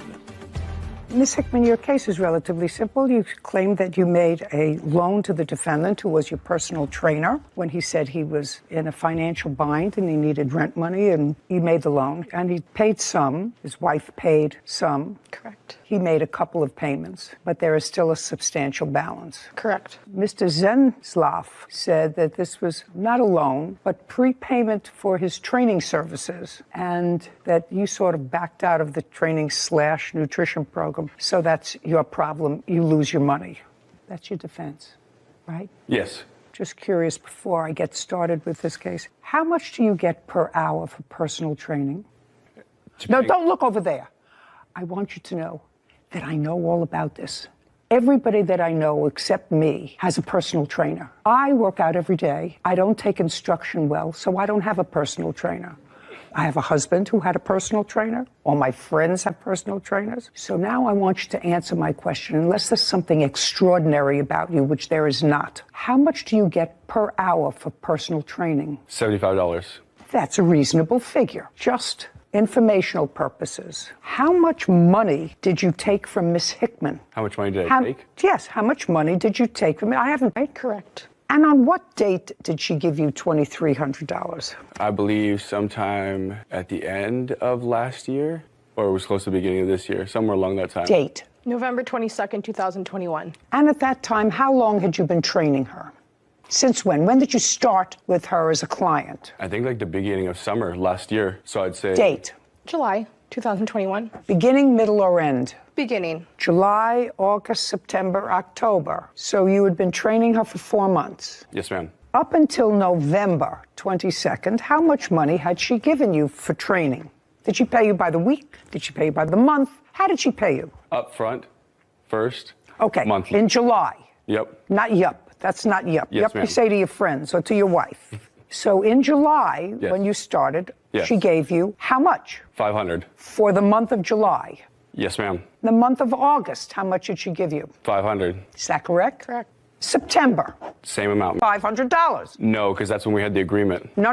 Don't give me agreement nonsense. The beginning of July, she gave you $500. Yep. Beginning of August, Yep. she gave you $500. Beginning of September, Yes. she gave you $500. The beginning of October, she gave you $500. How much did she give you in the beginning of November? This $2,300 was not paid until November 22nd. How much did she give you the beginning of November? Then it must have been $500. Is that correct? So now she has given you $2,500 Yes, ma'am. for 5 months. She's given you $2,500. Yes, ma'am. Now I want you to tell me what happened in November after you gave him the $2,500. So we agreed to $100 monthly payments. This is in November? November, after we signed the agreement. What agreement? The agreement was that... No, I want to see the agreement. Don't tell me what it Absolutely. was. I'd like to see it.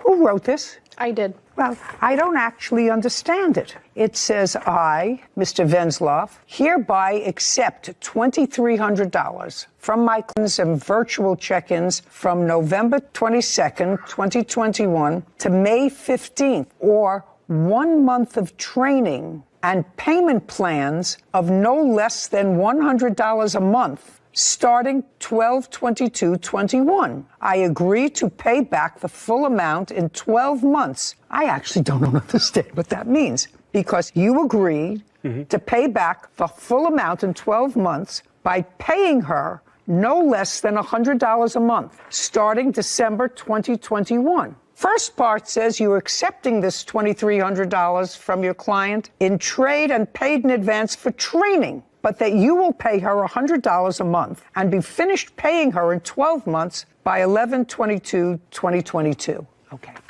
So you wrote this up. Yes. I don't understand it because it doesn't make sense. Of course. So there had to be a reason why you picked this $2,300. He's been training you July, August, September, October, and November. You paid him $500 each month, and there's $2,300. Tell me how the $2,300 came about. So over the course of those months, we became good friends. I see him 3 times a week. We get to know each other, talk, open up, and we're very friendly with each other. He opened up about me about having financial hardships. No, he'd opened up. He said to you. Yeah, he said to me, I need to borrow $2,300. And you said to him? Why can't you ask anybody else? And he said to you? His girlfriend's father, if he were to ask him, he would pry and find out that he was addicted to cocaine. That's what he told you? Correct. And what did you say to him? Oh, okay. So if I give you this money, we're going to write an agreement to cover me in case you don't pay me back. And what did he say? Okay. And that day on November 22nd, we wrote out the agreement. You wrote the agreement? Absolutely. I wrote it down, and he gave me a photo of his driver's license that day. And you have a copy of that driver's license? I do have a photo on my phone, yes. I'd like to see it. Of course.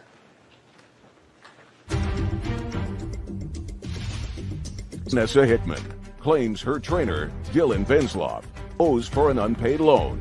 Dylan says it was a trade agreement and not a loan. Okay. Mr. Venzloff, understanding what... Nobody. And I'm very old. Now, can you give me a logical reason why the plaintiff would have a copy of your driver's license in her phone? To make sure that the trade agreement stays. What's the trade agreement? The trade agreement was that she was going to give me the money, and I was going to... Just a second. Let's go back for a second. Yeah, no problem. So what she says, in part, was accurate. Is that what you're telling me? In part. That you became friends, you would talk to her, you had a girlfriend, you knew he had a girlfriend. Correct. You asked her for money. Yes, ma'am. Different amount of money because you were in financial difficulty. Yes, ma'am. And that she asked you, why couldn't you ask your girlfriend's father? Because she evidently knew that, based upon the fact that you were friends, that you're the wife, girlfriend, whatever, your father has money? Yes. Okay. Why couldn't you ask the girlfriend's father, right? Yes. She asked you that question? Yes. And did you say to her, because I didn't want him to pry? Yes. Because I have a cocaine habit? Yes, ma'am. Oh, yeah. After she gave you that money, and you were supposed to, according to this agreement, make $100 a month payments to her. That would that's what it says. Yeah, if I was unavailable. No, it doesn't say. There's nothing here that says unavailable. Well, it's actually... There's nothing. That's why I don't understand this agreement. Yeah. You see, not yet. That's why I don't understand this agreement, because one talks about training and workouts, and one talks about you agreeing to pay her back within 12 months at no less than $100 a month. So it doesn't make any sense. So now I have to figure out what it was that really happened. Do you understand? Yes, ma'am. Okay. So this paper says something about $100 a month. Now, did you ever give her $100 a month? Yes, for a month. In what months did you give her $100 a month? I think it was the first 3 months. And you gave it to her how? Via Venmo. Did he give you the first 3 months? He gave me the last 2 months, and his wife paid me the first month. That would be you? Yes. Stand up, please. Tell me your last name. Venzloff. When did you find out that your husband had taken money from the plaintiff? When she had sent me a message on Instagram asking for me to send her money that he was late on a payment. And that was in what month? I believe mid-January she messaged me. January of 2022. But it sounded like you didn't know about it because the first you heard about it was when she sent you a message. So he had not told you that he took money from her before. Now, when you found out, you confronted him about this, did you take money from the plaintiff? I did. And what did he tell you? He told me that he had to pay for rent that month. Were you living together? We were already married. Were you working? I was. So you were working, and he was working. He was making money. So if you're the wife, you say, what do you mean? We need money for rent. I'm working. You're working. What's it all about? Did you know he had a drug problem? That was when I found out. Okay. Well, that's a fair question. I like the honesty. Did you have discussions with him about that? Yes. Did he go into rehab? Yes. Great. When did he go into rehab? He went for a week in December into a detox, and then he went for a month this last June, I believe. Because he had a relapse? Yes. How long was it in June? 30 days. During December and June, had he ever been arrested? No. So he did this voluntarily? Yes. Good for you. Thank you. She was being kind to him, and probably, ultimately, if he stays clean, saved his life. Reasonable, because but for that, you wouldn't have found out, you wouldn't have forced him to take some action. Is that what happened? Yes. Do you have a drug problem? I don't know. Does your father still not like him? They're best friends. They're best friends? Yes. Interesting. I'm absolutely shocked. Judgment for the plaintiff in the amount of $1,800. We're finished. This court is adjourned. I thought that she handled it very well. I didn't need to go over all the details. She did that all for me. Honestly, it was a trade agreement, which it clearly states in the first part, so I had the entire year. I don't think that he could have sent me the payments. I had to keep To either pay her back or train her, and she served me before the contract was even up. crying and messaging him for it. I think court was where it needed to be settled. All she wanted was the money back, but I told her I was completely available. Then she moved out of the area. He's a great trainer, absolutely amazing trainer, hands down. Borrowing money, not the smartest decision. Well, I think he could have handled the situation differently, but I think he was trying to do his best to get us out of a sticky situation. I think it's about time to find someone else. So you should have a writing, but you're supposed to have a writing that's clear. And I know that there's a rule of law that if a contract or an agreement is ambiguous, that a third party can't figure out, fact finder can't figure out what the intent of the parties was. Was it a training agreement, which is what he said, which is a lot of baloney? Was it a loan that you're allowed to go beyond that contract? So your experience in law school is much closer. I did just study this, so it's true that if a fully integrated agreement, meaning that it's clear, the meeting of the minds between parties is clear to a third-party fact finder, then usually outside evidence is not allowed because you clearly have what the meeting of the minds of the parties was. However, in a case like this, when it's more ambiguous or the terms are ambiguous or you're not quite clear what the meeting of the minds was for, a loan, like you said, or training, you're allowed to bring in outside evidence to gap fill those sort of ambiguous and to terms. figure out what the intent of the parties was. Exactly. So for that exact reason, but I can appreciate. After her dog was injured during Cherie's care. Miss Hernandez, how old is your puppy? She's 6 months, Your Honor. And when she was 4 months old, you needed a home sitter for your dog. Or Yes. you needed a place to board her for a weekend. Yes. A weekend. You live on an Army base. A naval base. Naval base. Does the defendant live on the base as well? Yes, Your Honor. And she approached you or whatever and said that she was available for sitting. Is that what you do to make some extra money? Yes, Your Honor. And on the 22nd of December of last year, which is when this incident occurred, you dropped the dog off at the defendant's home. December 16th. It was the 16th? Yes. And when you dropped the puppy off at the defendant's home, she was in. I want you to tell me something that I'm going to believe. That you and your mother were in the room with your 10-year-old sister, and you saw what happened with the dog. Just a second. I want you to make sure that that's what you're telling me.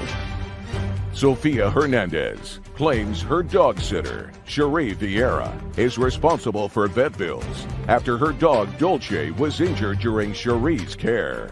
Because Ms. Hernandez has an outstanding vet bill for surgery.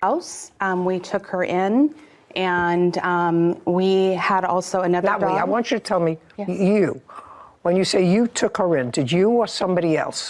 It's a family effort. My children also help take care of the dogs. I started watching dogs because my youngest child was deathly afraid of dogs. She was bit by a dog at the age of 2. So we started this so she could learn how to take care of dogs properly, know their signs and things like that. And we took Dolce into my daughter's room. Which daughter? Into my youngest daughter's room. Is that you? I'm the oldest. You're the oldest. And how old is your youngest daughter? She's 10.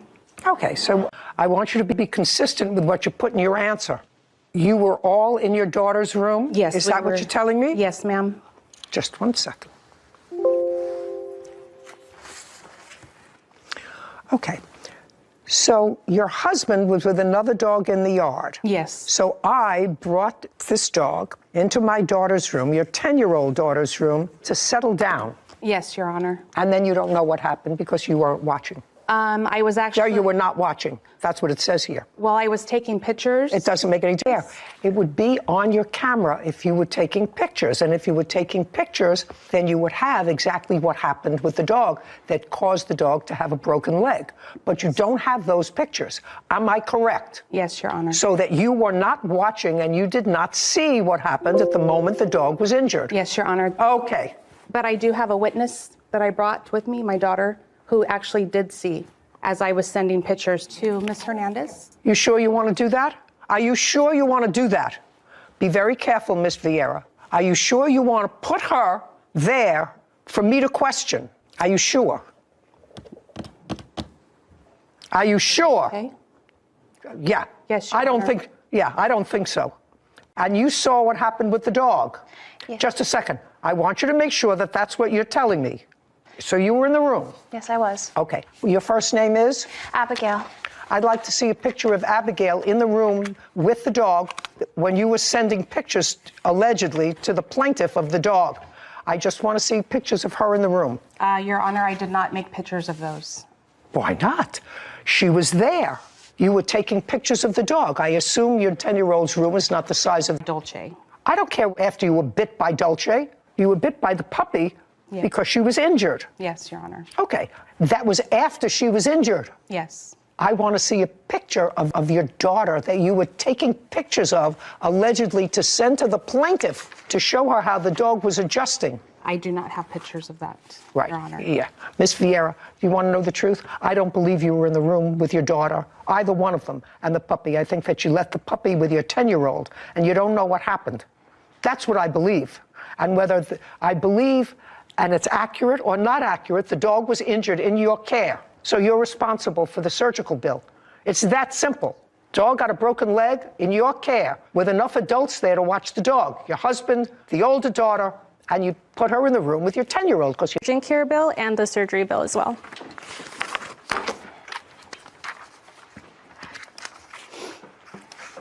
So the invoice was $58.18 for the surgery and $862. $66.08. Judgment for the plaintiff. We're done. This court is adjourned. You know, I'm happy because those vet bills are really high. You know, it's not something that I still don't know. I researched online. I think maybe that the dog already had an injury prior. She was at my house 25 minutes. I would never drop off my dog like that. She jumped up to retrieve a toy out of my daughter's hand from the floor, a fluffy carpet, and she landed and cried. With a pre-existing condition, I would watch her myself. About 3 minutes after, I called her mom to let her know that she was hurt, injured. You know, my heart dropped. You know, I was upset we didn't go on the trip, but it's my baby. Turned around. She wanted to know how bad it was because she wanted to go on her trip, and I told her it was bad enough for her dog to bite me. We took her straight to the urgent care. I asked her to come back to get her dog. I didn't want to move the dog, so she came back and had us bring the dog out. Glad the dog's okay. Dulce's great. Her leg is healed. She's on a recovery program. So, no issue? Simple. Dog didn't break its leg itself? Yep.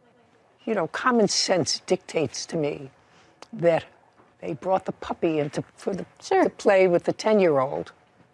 Otherwise, they would have had photographs of the other daughter in the room. It didn't happen, but it really doesn't matter. Because No bad intentions, no, you know, nothing was done on purpose, but... No, but it was negligent. Bird. Court come to order. All rise. Have a seat, please. Hello, Judge. Hello, Kevin. Case 2194, Franchini Nunez versus Ellen. Thank you. You're welcome. Miss Nunez? Yes. Your husband? Yes, ma'am. You and Mr. Allen? Elam, Your Honor. Elam are neighbors. Yes, ma'am. And you have backyards that are joined, separated only by a fence. Yes, ma'am. What kind of fence? It looks plastic. I'm not sure. Who has a picture of the fence? And you each have, as would happen, dogs, same breed. No, ma'am. What do you have? I have a Shetland sheepdog and a Dutch Shepherd, ma'am. And what do you have? I have shepherd mixes. How many dogs? 2, Your Honor. And you have 2. Yes, ma'am. This is what the case is about. This is the fence. It's not a chain link fence. It's either a wooden or a plastic fence. And you can see that underneath this fence, there's a board here where I assume there's a hole because the dogs dig holes to get to each other. Is that a fair statement? Yes, Your Honor. Fair statement? Yes, ma'am. Okay, good. Case is about an incident that occurred. You've been neighbors for a while, and you have had this dog digging also for a while. Also correct? Yes. Both. One dog. Okay, so the day started out, me and my husband woke up. My husband had to go get a tire fixed, so he took my smallest dog, my Shetland sheepdog, with him. I remained home with my 2 children. Slowly. Okay. Sorry. How old are your kids? They are 6 and 7, ma'am. Okay. I remained home with my children because they were ill, and I had an appointment with them later on that day. My husband went to go fix the tire at 8 a.m. I got up in the morning to let my dog out. Got up in the morning to let your dog out? Yes. The shepherd mix? Yes, ma'am. Okay. I let her out, and then she came back in, and I was cleaning, and my 2 children were in my master suite with my macaw, Penelope. Okay. That's what the case about. This case about a macaw. Yes, the ma'am. cost of a macaw. Yes. Which is a bird. Yes, ma'am. Go ahead. My kids were in the master suite. I opened the door. I'm out there cleaning. I let my dog out of my... And the dog came back. Sliding door. She came back. Well, then she stayed by the door. Now, none of my windows have curtains, so I can... Just a second. So that, but she stayed by the door, but she was inside? She came back inside. I shut go further than that, and she was just kind of staring out. From the left side of the house is where the defendant's dog, Bella, charged in my home. And then when I tried to grab her... When you say his dog, Bella, yes, came into the side and ran into the house, that doesn't... Somehow, if the dog, Bella, came out and your dog was on the step, it would seem to me would stop on the step at first to sniff, play with your dog if your dog is sitting outside. I mean, I have dogs. Would go over to that dog first, not run into your house. You would think that, ma'am, but she's been in our house 3 times before this because I had to return her to the defendant on 3 separate occasions.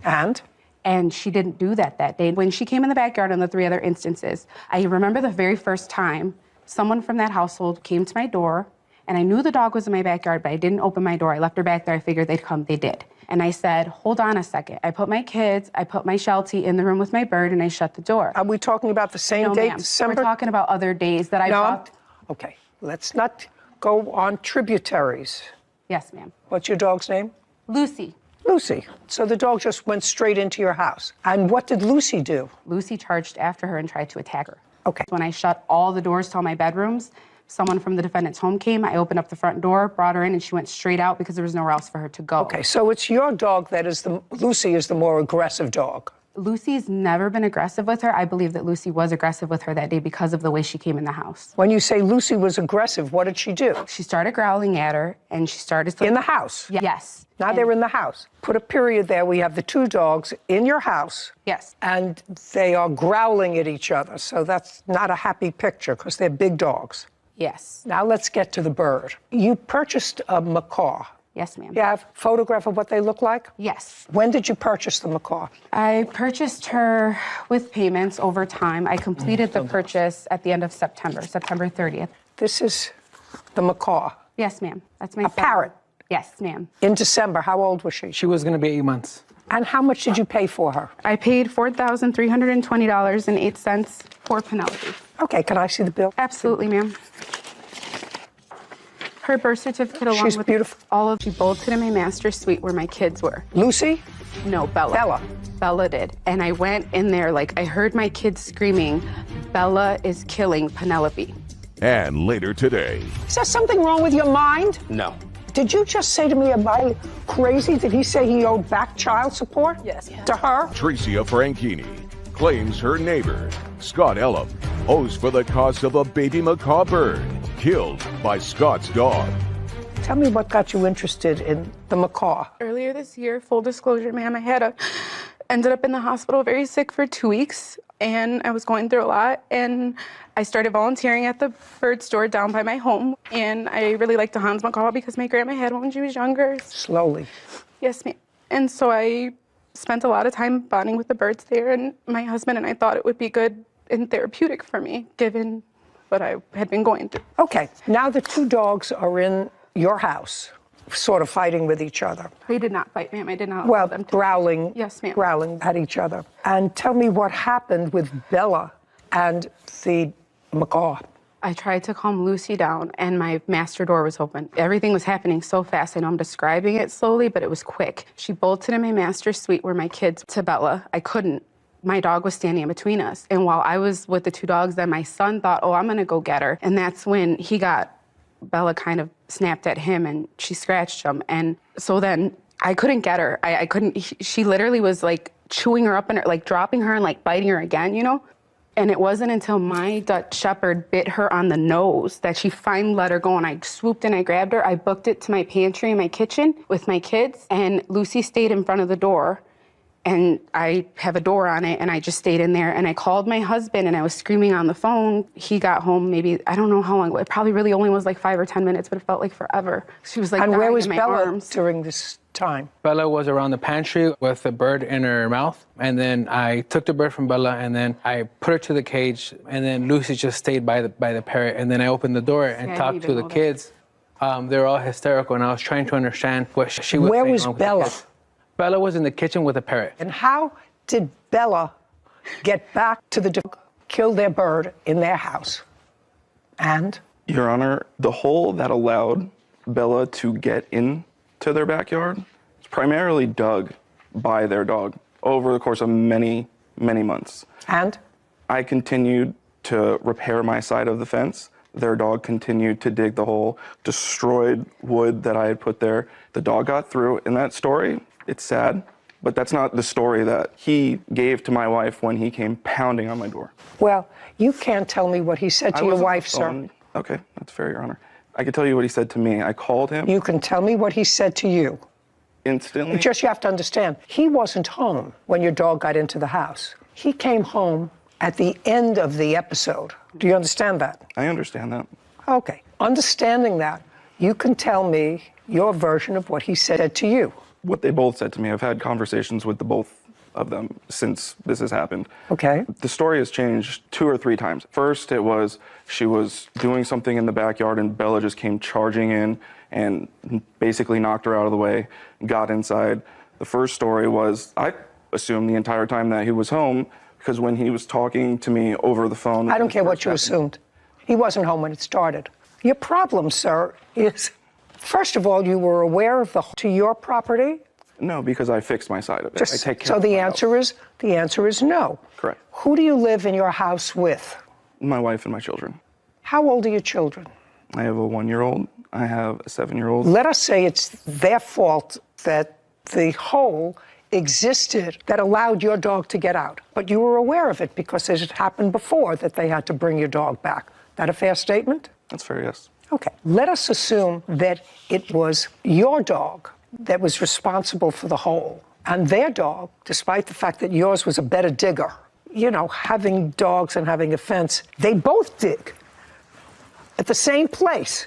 They may not have fixed their side, but they both dig at the same place trying to get to each other. Whose fault do you think it would be if their dog created the major part of the hole, got into your yard, and bit your 1-year-old? Whose fault would that be? I think it would be equally our faults. I would take responsibility if my child got hurt due to something that I didn't take care of. Absolutely, I would. Well, you may feel guilty about it, but you would certainly want them to pay all of your child's medical bills. No, I would not. Well, then you're a better person than the law is, sir, because your dog was outside of your control, clearly, because it got into their house. It was something that you were aware was a possibility, no matter who dug the hole, so you were aware because it had happened before, and your dog caused damage. And the damage your dog caused, and I'm putting the emotional distress, these 2 young children, and the plaintiff seeing your dog kill this bird that they had been paying off so much per month for a very long time. Putting aside that, they paid $4,300 for this property that your dog destroyed. And that's your fault. You're responsible for that. So if, because of this problem, and your dog has a problem, and their dog has not come onto your property, but your dog comes onto their property, then you have to say, you know what? I'm not letting my dog go out unsupervised because it has created trouble in the past. May have been their fault because they didn't fill in the hole as quickly or as carefully as you did, but you knew that that happened and you're responsible for the damage. It would be no different than if the dog ran inside and as she was trying. And just because it's a poor little bird that happened to be the victim of this doesn't make you any less responsible. Judgment for the plaintiff in the amount of $4,300. We're finished. Court is adjourned.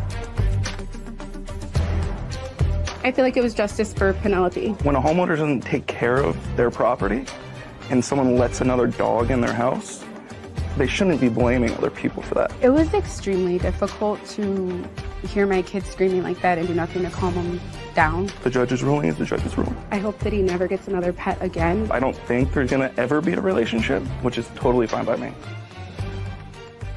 One of the most interesting things about that case is I don't think that the defendant's dog, Bella, was a quote-unquote aggressive dog. But I didn't get a hint that the other dog was even aggressive. Even by the fact that the husband was able to walk her back by the scruff of the neck. If that was an aggressive dog, they would just turn right around and give you a nice little snap. So that says to me that although the dog didn't obviously do it on purpose, what are you gonna do? Together. Court come to order. All rise. Have a seat, please.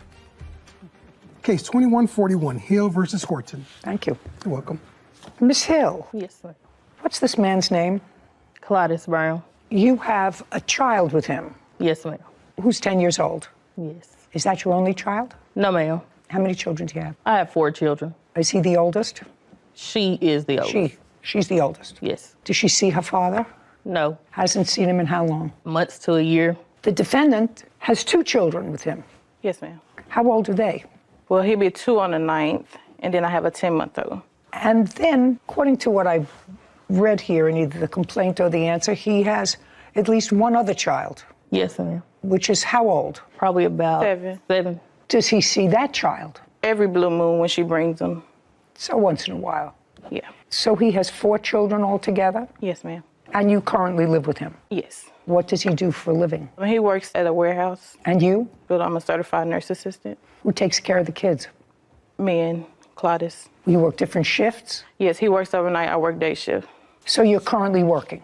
Yes, ma'am. But there came a time, I'm just trying to figure out why everybody's sort of mad and fighting over him. I don't understand it. There must be something that you ladies see that is hidden from me, because it is your claim, Miss Hill, that Miss Horton not only vandalized your car, but that she caused you to be the prize, which I can never really understand. How long have you been working in your current job? About 3 months now. So you got another job? Yes, ma'am. Do you like it? Yes. Making about the same money or more? A little less. And where are you working? I'm a machine operator. So you got another job? Yes. Because all this started when all of a sudden you found yourselves working in the same place? Yes. And in what month was that? That was, I started the job May 31st, but it spilled over into June is when everything took place. And how long were you working at the same place? 3 months. I started March 4th of 2022. Okay, so it was a short-term employment for both of you. And you were there first? Yes, ma'am. And you came shortly thereafter, Yes. shortly after she started to work. Had you ever met each other? No. Well, explain to me what the problem was. So there's a history that started back in 2019 via text messages and Facebook. So we've had an ongoing beef for years. Who cares? Now you're going to both get smarter. You're going to come here today and you're going to both get smarter. And if he has 2 children that he doesn't see, her daughter and your 7-year-old, according to what I hear that you see, well, let's get to the 2 allegations of, 1, that she vandalized your tires. When and what proof do you have that she vandalized your tires? This is after you both found yourself in the same working environment. It wasn't my tires. She actually keyed my vehicle. Keyed it? Yes. On what date? On June 18th. And I have my police report from that. Okay, I'll look at the police report. Did you see her key your car? I did not see her, but I requested video footage from the job, and they stated that they would give me the video footage. Do we have it? We don't have it, but the city attorney was unable to receive it as well. But I have a letter from the city attorney. You don't have it here for me, and you didn't see her key your car? Yes. What we're here for is a trial, so I need what proof you have that she keyed your car. I assume your car was at work? Yes. When it was keyed, okay? And I'm assuming that you don't like each other.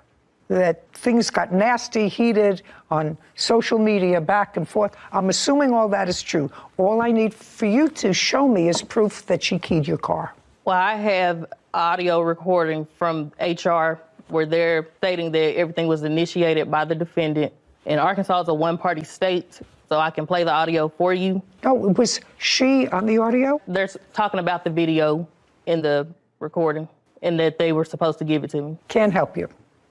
Okay. The next part of your case is that she caused you to lose your job. Yes. Go.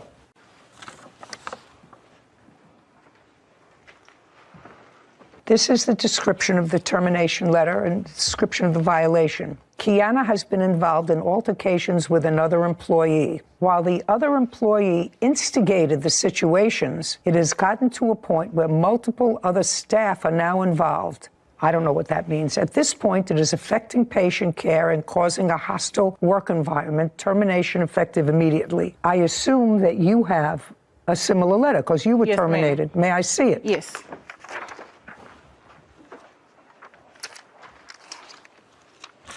I also have a final warning. Just a second. Okay. On Wednesday, June 15th, 2022, Diamond, that's you. Yes, ma'am. Was given a final written notice concerning harassment of other employees. It has since been reported that the harassment has continued. Also, multiple other staff have been pulled into this situation to the point that it's affecting patient care, and it's a termination letter. Okay, so I'm assuming since you got this, you were notified previously about having any communication with each other. You were not. I was out for COVID. Kiana Hill claims her former co-worker, Diamond Horton, harassed her at work and caused her to be fired. Diamond is countersuing for filing a false restraining order. My question was a relatively simple one, because I'm going to make this as simple as possible before I probably dismiss both of them. I would like to see, after June 15th, 2022, up until the date of the termination, which is June 23rd, 2022, how the harassment continued. I would like you to show me from June 15th. The actual date was June 14th. Well, this says June 15th. I wasn't working. Shh. She This violation. My friends as well. We have the date timestamp. I just want you to show me after June 15th, between June 15th and June 23rd, yes, ma'am, what further acts that you allege are acts of harassment occurred. I have the schedule showing the date. Shh.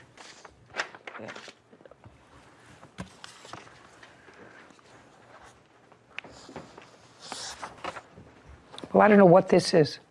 A fake Facebook page that she made. How do you know this is a fake Facebook page that she made? That was a requested message that was sent to me after her and myself had a conversation, and she was threatening to beat me up. And it says, since you didn't apologize, D is going to beat you up. Okay. The D that they're referring to is Diamond. Oh.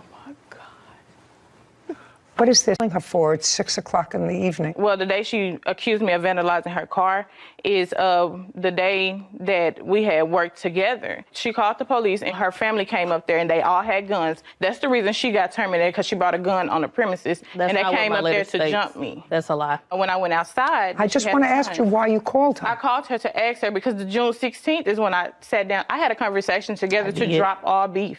Like, no issue. I don't want you. You want to say you can't control yourself. Understand, you're sending me a bad message. If you can't control yourself here, which is a very controlled setting, I'm going to say to myself, this is somebody who can't control themselves outside of the setting. Do you understand? Yes, ma'am. Okay. So I called her to ask her why did she feel like I vandalized her vehicle, because before that we sat down and we had a conversation together at work saying it should be dead, like why we should not have any beef over him at all, and that the kids were involved. And so we agreed to let it go. So then she accused me of vandalizing her vehicle. What was the beef about? I don't understand. The other baby mama is the reason why we're into it. The 7-year-old's mother? Yes. Yeah. The 7-year-old's mother? Yes. Yes. That you filed? There was an order of protection placed after she was harassing me at work. May I see it? Yes. But it was also rescinded. By the way, does he pay child support for your daughter? Yes, ma'am. He does. How much? He pays probably about $239 every 2 weeks, somewhere around Does he there. pay it to you? Yes. Well, it's through child support. But he pays it to you? Yes. And he's current? Yes. Well, there's back pay, but he's currently paying. Okay. So was there a hearing on this order of protection? It was not. There was No, not. ma'am, Did there you was not a hearing. Just a second. Did you appear? No, I rescinded it. I understand that. I just want to know the court found that the petition was dismissed. It was a false accusation. Okay. So the reason that the order states it was dismissed is that the petitioner doesn't meet the definition of family or household member as defined in whatever statute is, and therefore does not allege the existence of domestic abuse. Doesn't address the gravamen of the petition. It's a more procedural dismissal because she's not related to you in any way. I mean, having children with a person in common doesn't make you, at least in this jurisdiction, part of the household. Okay, you both look like nice ladies. You know, he has kids with 2 other people. Not a great track record. He really don't see them because they don't let him. They don't want their kids around me. There's a reason. You know, maybe not a great track record. It's not good for your children to get older. They may have a curiosity about who their half-sibling is, what they look like, they alike. They may have interest. So all I can suggest to you is your children didn't ask to be born. The idea that you exert any energy whatsoever, negative energy with regard to each other, is ridiculous. Really ridiculous. But for him, you wouldn't have any contact with each other. Am I reading that right? Yes, ma'am. Yeah. Well, why? He hasn't been in your life in years. And I know that he shouldn't have been in your life at least for the last 7 years because he's got a 7-year-old with somebody else, right? And you have a 10-year-old. Goodbye, except for your daughter. And Could I state that the situation is not about him. It's about the harassment, the lost wages. That's more of my concern with her. It has nothing to do with him. I was working before you. I was working at a job. You came to my job. Just a second. What I'm telling you is, right now, and I don't have to get into it any further, right now, she's got the guy. I don't care. Just a second. Right now, she's got the guy. So that would perhaps give rise to some animus on your part. With regard to 2 children that she has with him, well, that's his responsibility. You knew about that child, and you knew about the 7-year-old. So what I'm telling you is there's a lot of negative energy going on. You both got jobs relatively soon after this. It was probably not a good idea for you to stay in the same place. And your employer was absolutely right and actually quite brave in today's times to say, we're terminating both of you because your job is affecting patient care. Because it's not only the 2 of you, other employees have been drawn into this drama. That's because she brought them in.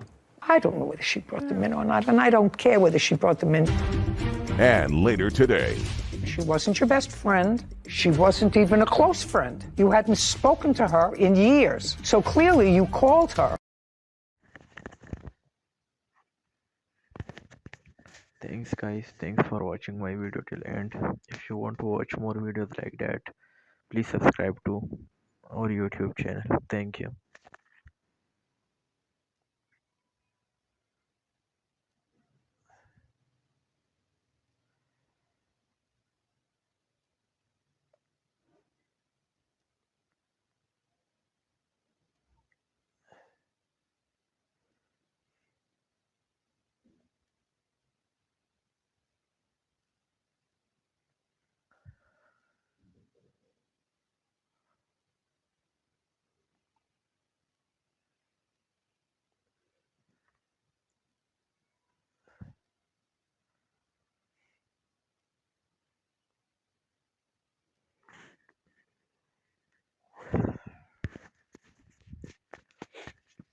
Thanks guys, thanks for watching our video till end. If you want to watch more videos like that, please subscribe to our YouTube channel. Thank you.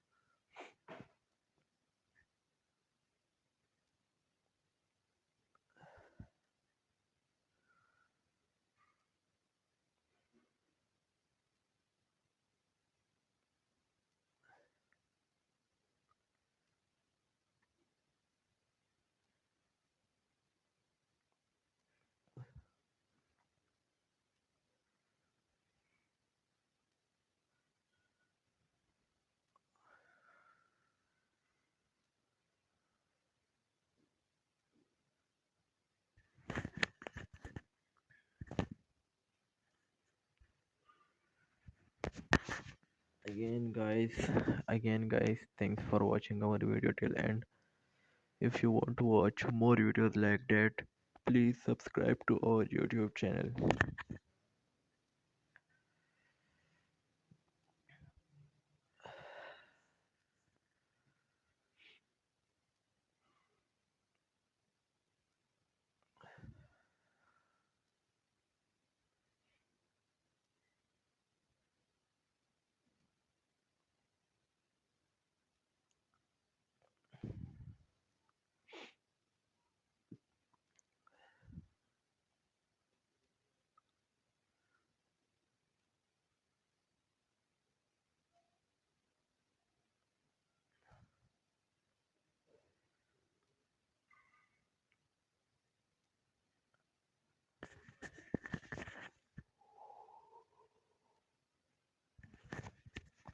Thanks guys, thanks for watching our video till end. If you want to watch more videos like that, please subscribe to our YouTube channel. Thank you.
Again guys, thanks for watching our video till end. If you want to watch more videos like that, please subscribe to our YouTube channel. Thanks guys, take care.